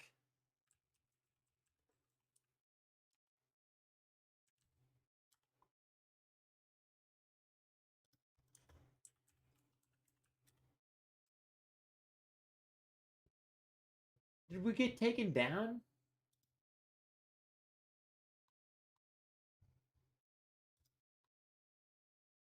I think we did. Oh, that's fine. It's not on SoundCloud anymore. This is the only one of our songs that are on there.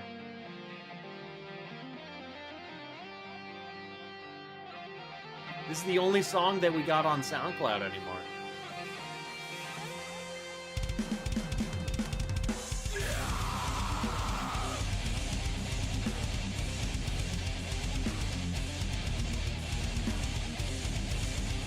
Make the demons sad.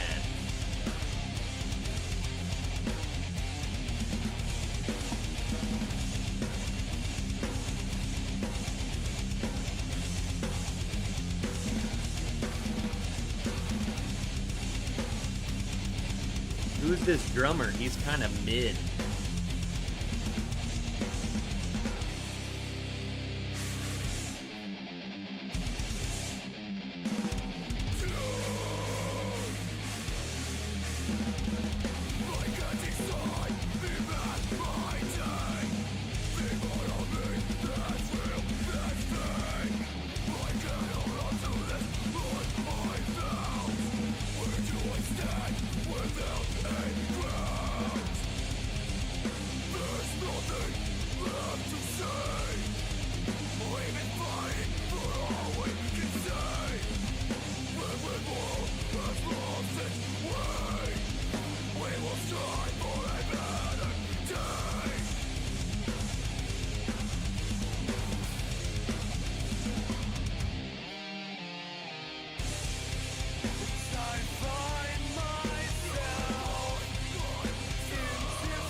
Let's go.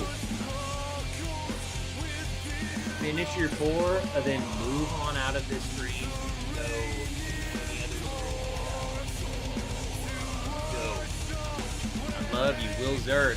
Will Zarek. Dude, I freaking love you. Biscuit Belly calling our name, brother.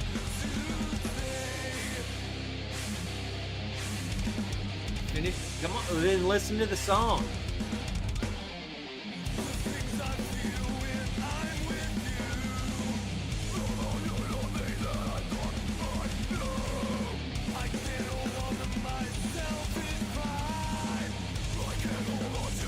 You can stay here as long as you want.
The name of the band is Render the Rampage.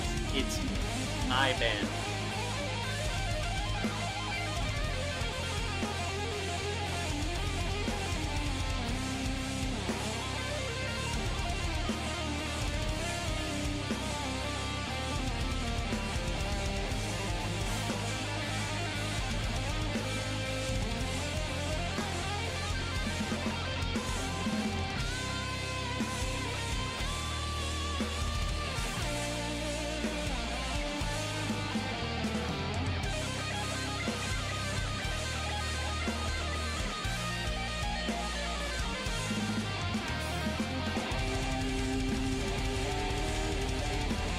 Go.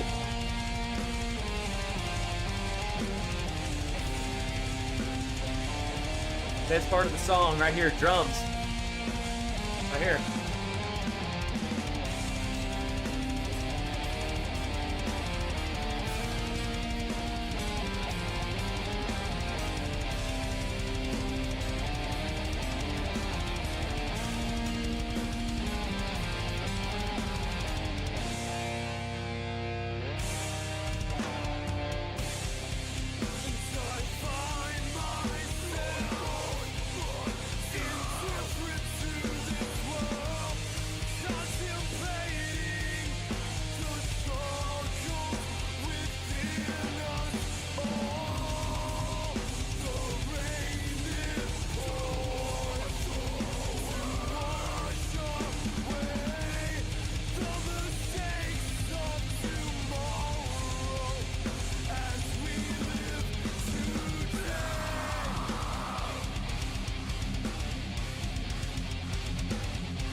There we go.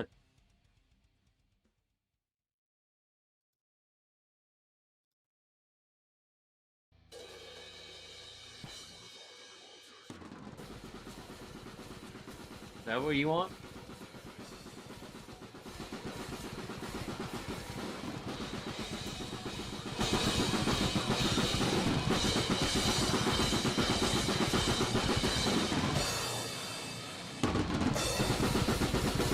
Look at that face.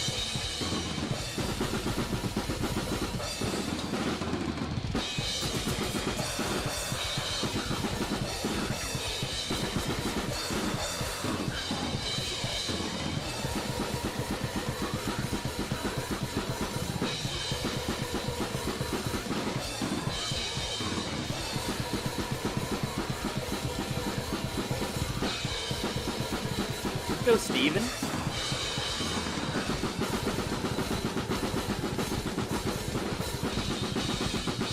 It all takes time.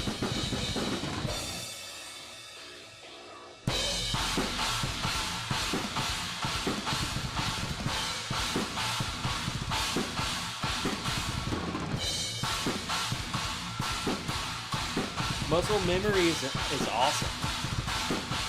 Like, even if you take some time off, you'll get it.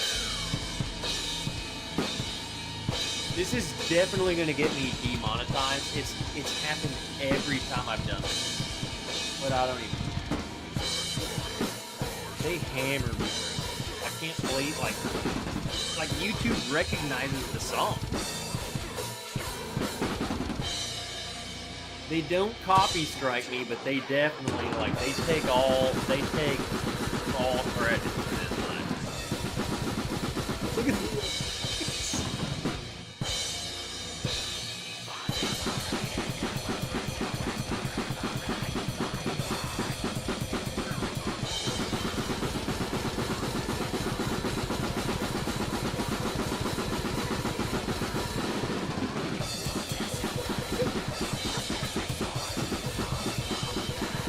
Oh, my eyeballs about to pop out of my head.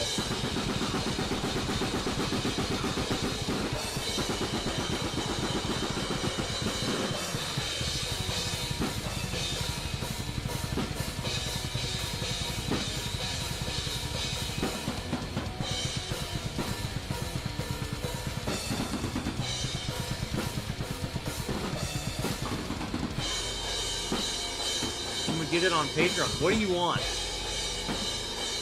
What? I will gladly do a Patreon only and just go into, like, way depth.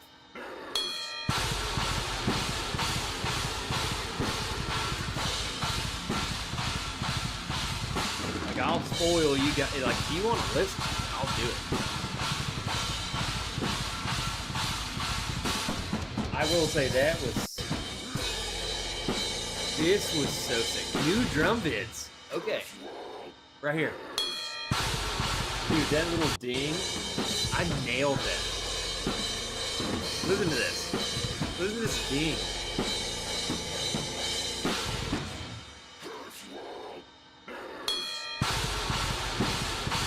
I nailed that.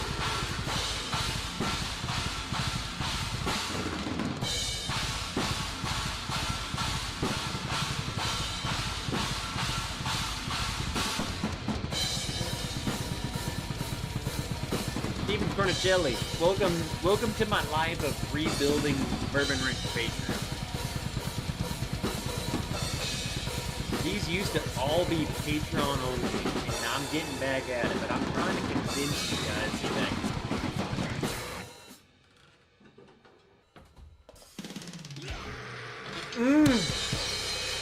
I freaking love this song. This song is fast.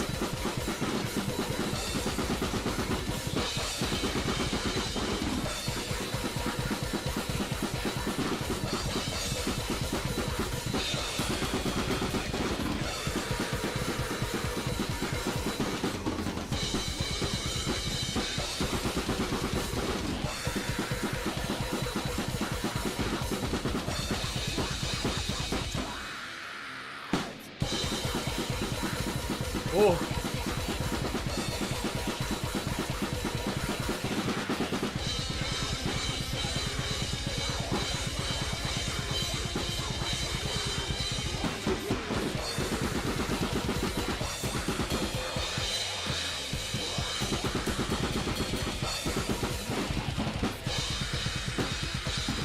I still know this song.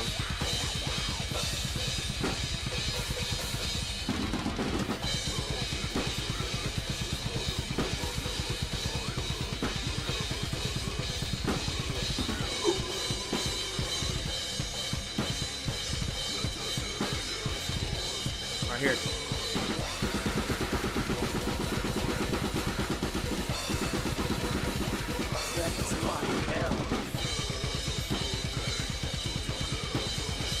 Dude, this song is so sick.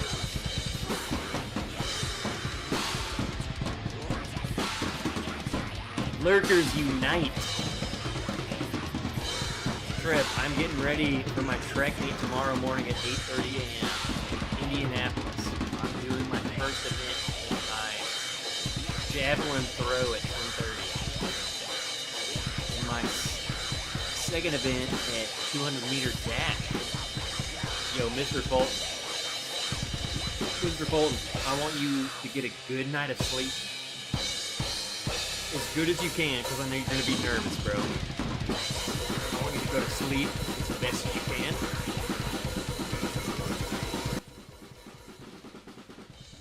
I want you to wake up. I want you to get a good breakfast in. Get a bagel. Whatever you do. No nerves. No nerves. Mr. Fulton, you are him. Crush it. We love you, brother. We got you over here on the Bourbon Wrench channel, man. We love you, bro. We love you. We love you so much, man.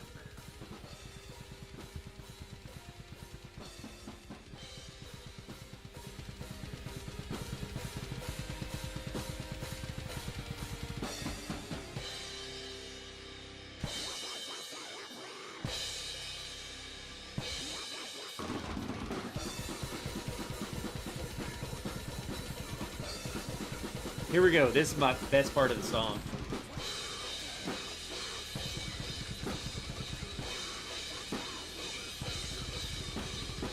What?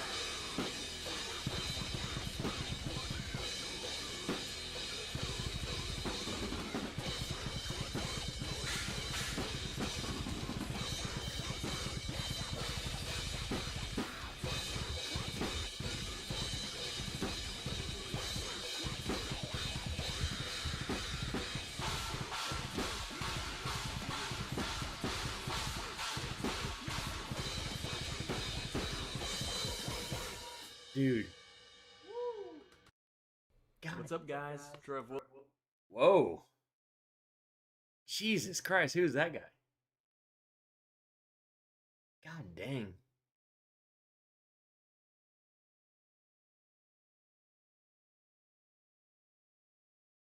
All right, let's do another drum song. I mean, dude, these are all Patreon videos. I mean, man. We'll have to go back through these someday. Wilson. You guys know who I am. I'm doing this as if the whole world's gonna see it. It's the Patreon only Q&A session. Wow, so dude, I had no idea what I was doing, bro. Live stream, which is normally happening right now, so this is gonna be a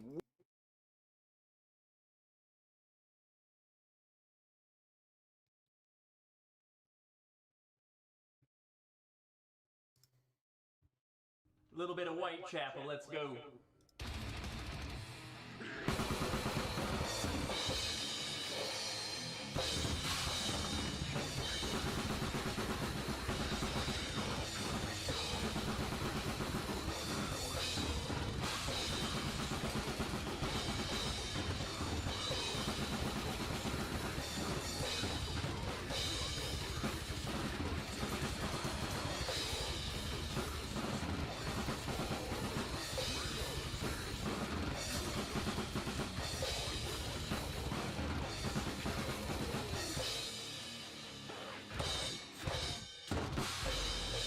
I still know this shit. I still know it.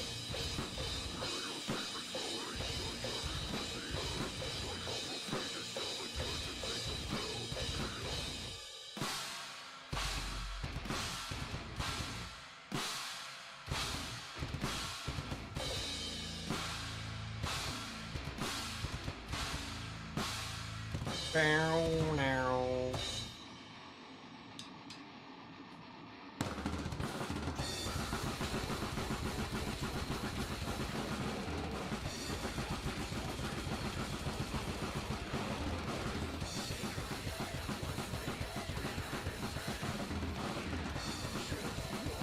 This is one of the hardest songs I know. And it's really not even that hard, but it's very fast.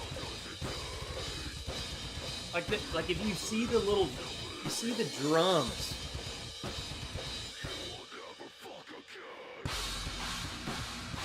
Just disregard the words. They're very bad. But.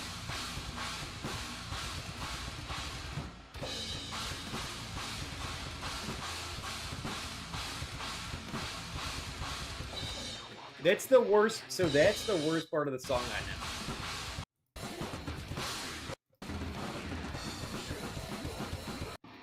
Like and look how I nailed this. The drum fills. Look at this. The drum, the double bass.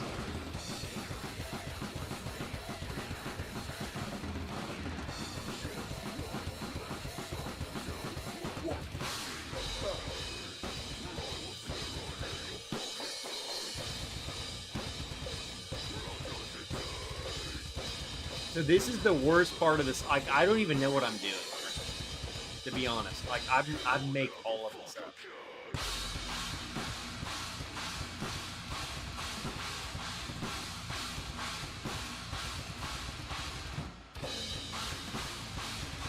Like, yeah, that right there is bad.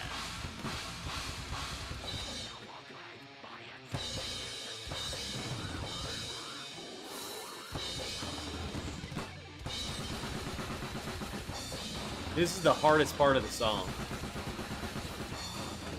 Right here. This whole part is just brutal. And then right here.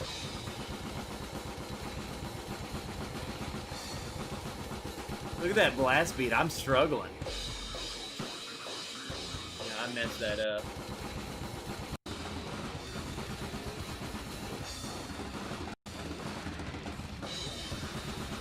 So look, I'm blast beating.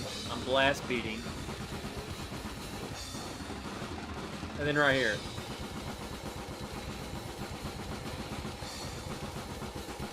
I can't do it. I couldn't do it. That is not correct. It is not correct.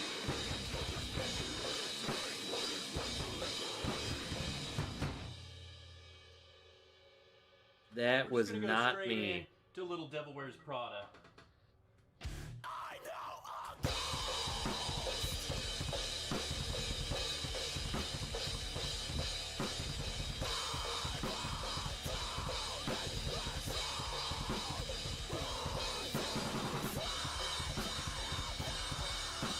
Thought the stream was ending, but came back and still going.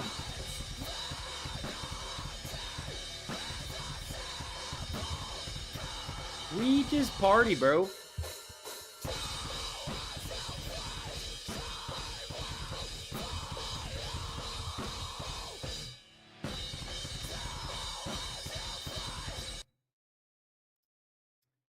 I feel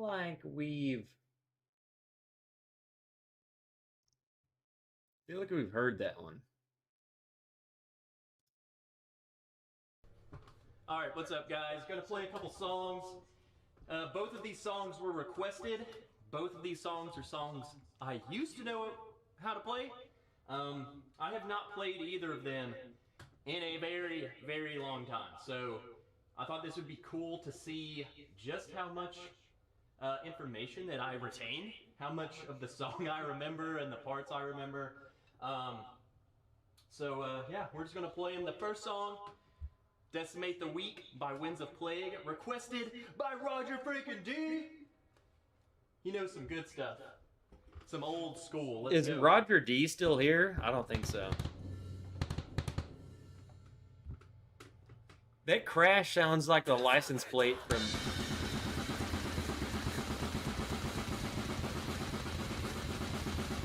Here you go. Here you go, William.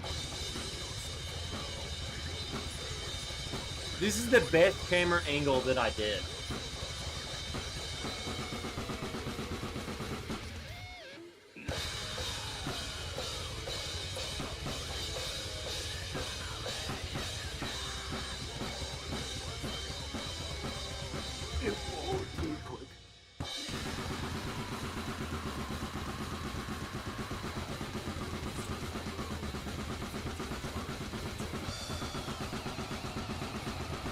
couldn't even do this back then. I struggled.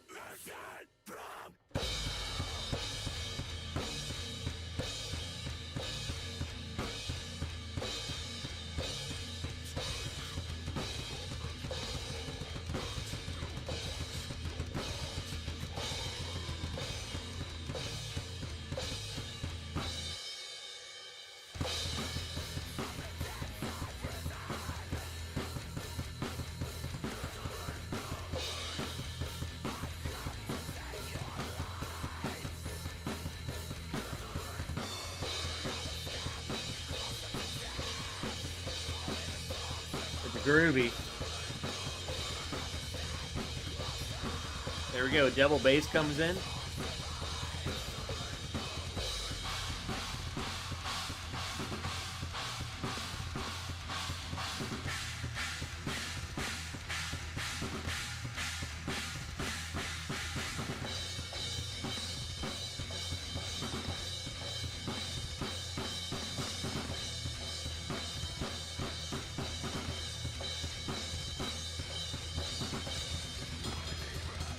There we go. Look at that ride.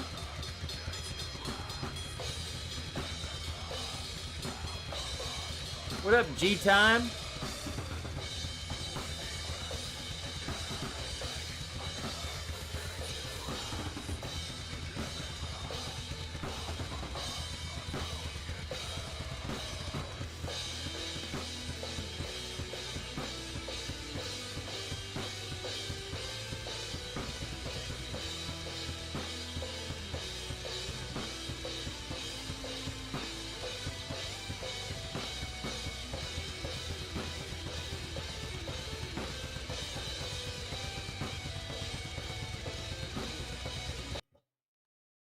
What's up, guys? So, someone asked how I learn these songs. I learn everything by ear. So what I'm going to do is play a song that I've never played before. It's just a song that I listen to, I'm familiar with it, and that's how I do it. I take a song I'm familiar with, I play it, I jam to it, and just perfect it over time. So this video is going to be full of mistakes, and that's just part of it. Learning, having fun. So here we go. I picked a song with no screaming.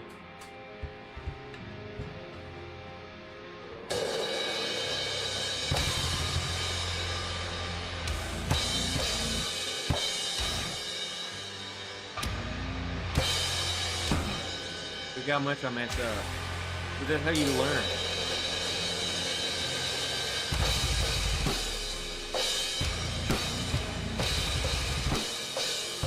That's how you learn right here. This is how I learn.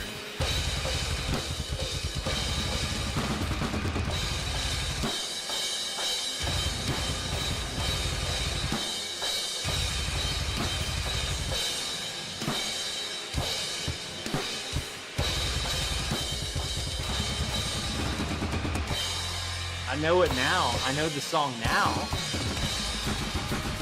It's fun, like, this like 5 years ago.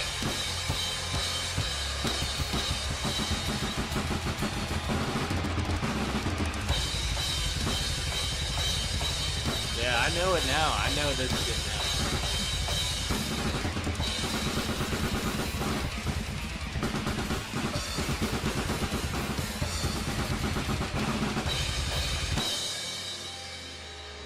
Look, I messed this up too. I stopped myself.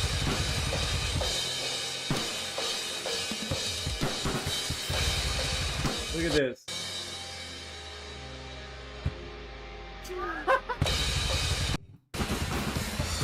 Look at this. I stopped myself. Right here.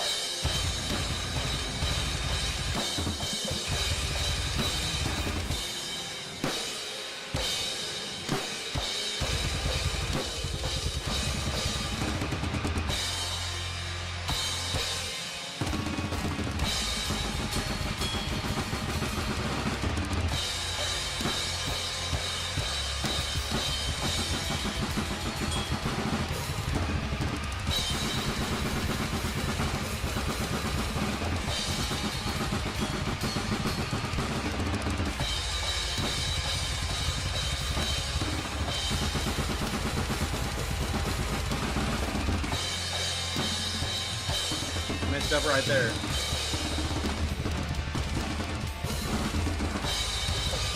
Made up for it.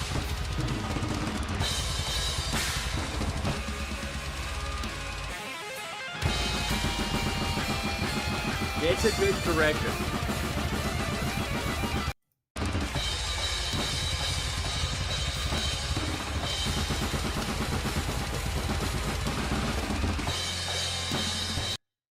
Right here.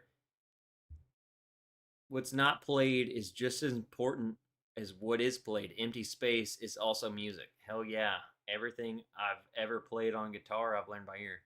Are you currently playing, Trev? Yeah, I play all the time. But I want to point out this right here. So, I was playing this song. I had no idea what the hell I was doing. But I want you to point out. I want to point out something. So, I'm playing whatever I'm playing, and I realize what's actually like supposed to be playing, and I think a good musician is able to stop and then see where the hell they're at, and then you come in. And I feel like this point in time, I did just that. And you'll see, like, everything's doing, like the guitar is doing this, the drums are doing this, and I'm like, I'm just dead in my tracks. Right here. This point. There's a huge pause.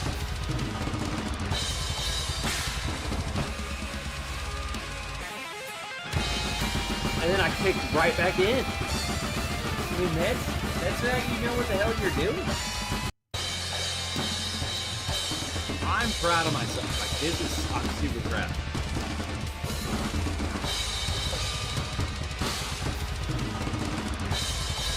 And I'm effed up right here. I've messed up. And I'm right back into it.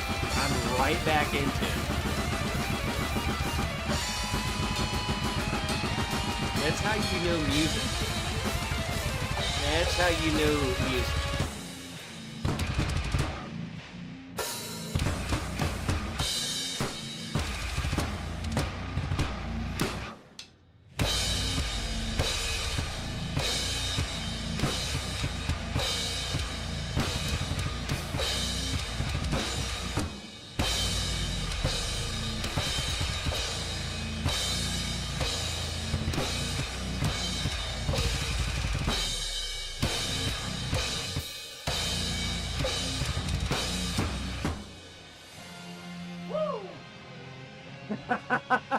Woo!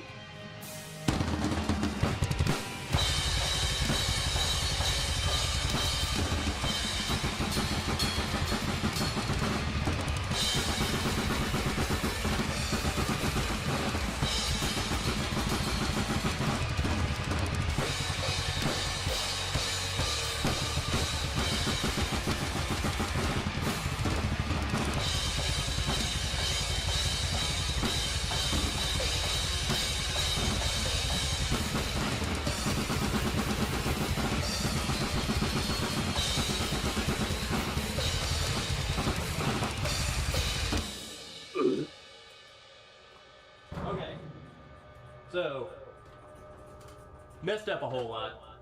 Totally didn't even know the intro at all. Kind of blew that one.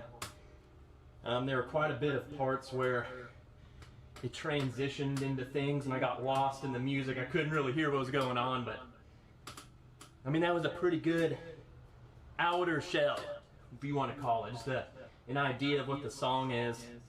And it's pretty easy to notice, obviously, what parts I was just totally making up. So when I go back and play it again, I kind of take those parts that I knew that I was just kind of making stuff up, and I really listen to see what he's playing and just hone it in. Just keep practicing. That's what it's all about. Practice makes perfect. Let's go. Hello. Testing. Yeah. I don't know if this my. I don't know why this is switched over. But yeah, Okay. I agree with old Trev. Okay, it's on. What's up? I mean, You that's how we do that. Miller Lite. I thought someone else was drinking What is this? Coors Light. This is why you're my people. What the heck's up, everybody? One more, and then we All done. right, what's up, guys? Gonna play a couple songs. Both of these songs This were is it, requested. and then Both I'm of these going to songs are bed. Songs I used to know And if how to play. is anyone still I here? have not played either of them in a very, very long time. So I thought this would be cool to see just how much information that I retain, how much of the song I remember and the parts I remember. Yeah, we're just gonna play them. The first song, Decimate the Weak by Winds of Plague, requested by Roger freaking D. He knows some good stuff. Some old school. Let's go.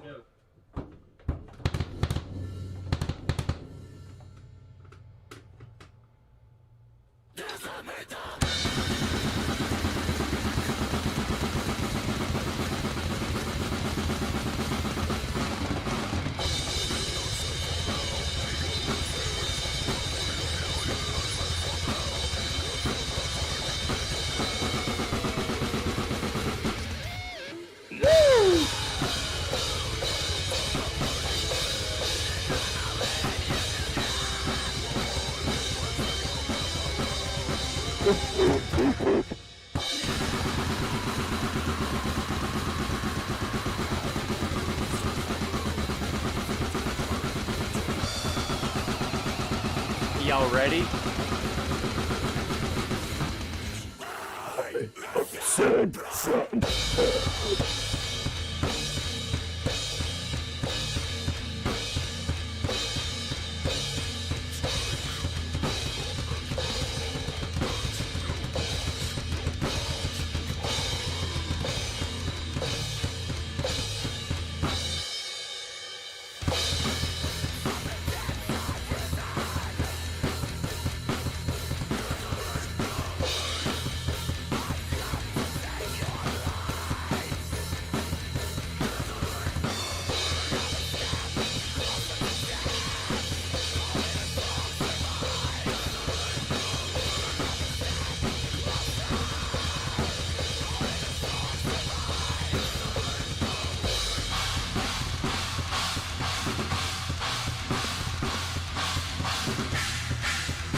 Wasn't too bad. messed up here and there. Got off on a couple of the spots. Ended drum fills sooner than they were supposed to on a couple parts. Yes, but you did. All You things dumbass. considering, that felt pretty good. Yeah, you dumbass. This next song, Dan Like requested it. We got He another actually song? requested two, and We got another song? the other We song got he another requested, song? I can't play. Is yet. anybody here? It is so y'all still friggin' liking hard. this? So, Come on. this song's called 94 Hours. Anyone by liking Azalea this? Dine. Like, come on, Again, can we get some likes? I used to going? know how to play this song, have not played it in, or even listened to this song. I have not heard this song in years. So, hopefully, I listened to it enough back then that I can still remember the parts What's of the crazy song. So, is that there might be even a lot to of this day, improvising. I don't there know might this be song. tons of offbeat Even to stuff this in this day. song. You're just gonna have to deal with it. I'm relearning it. I'm relearning all these oldies. So here we go. 94 Hours.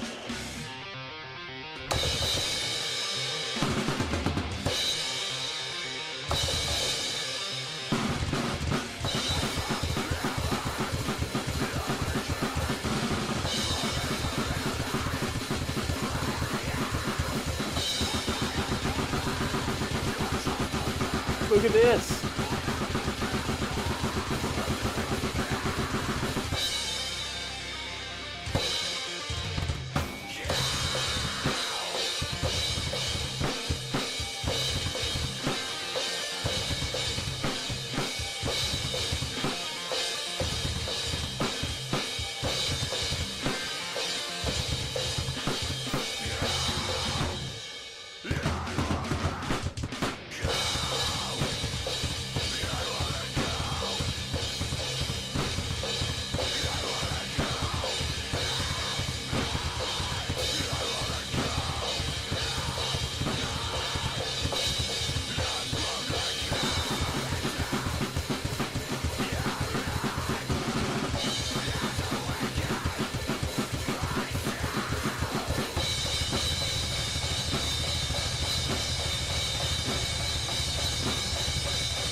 Better be a warrior in a garden than a gardener in a war.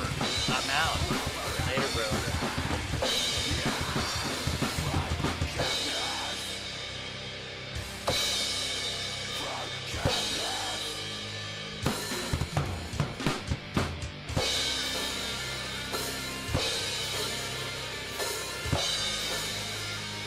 Oh, that's terrible.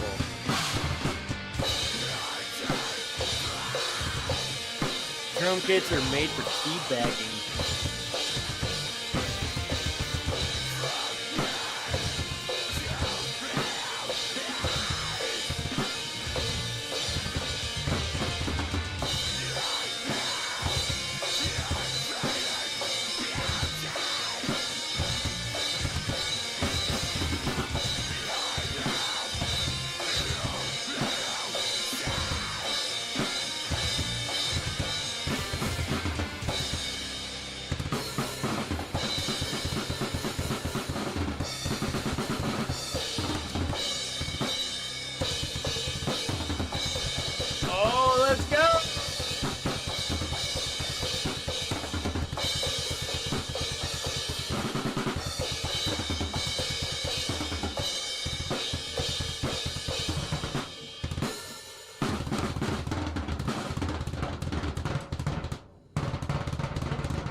Hello, hello.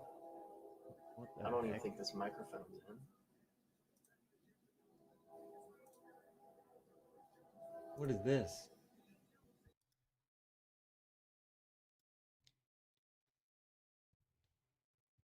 Have a good night. I've had a good time. Man, did we explore a golden time? You know what I'm saying? So, play some Rush. That was all pre recorded, Mark. Freaking love y'all.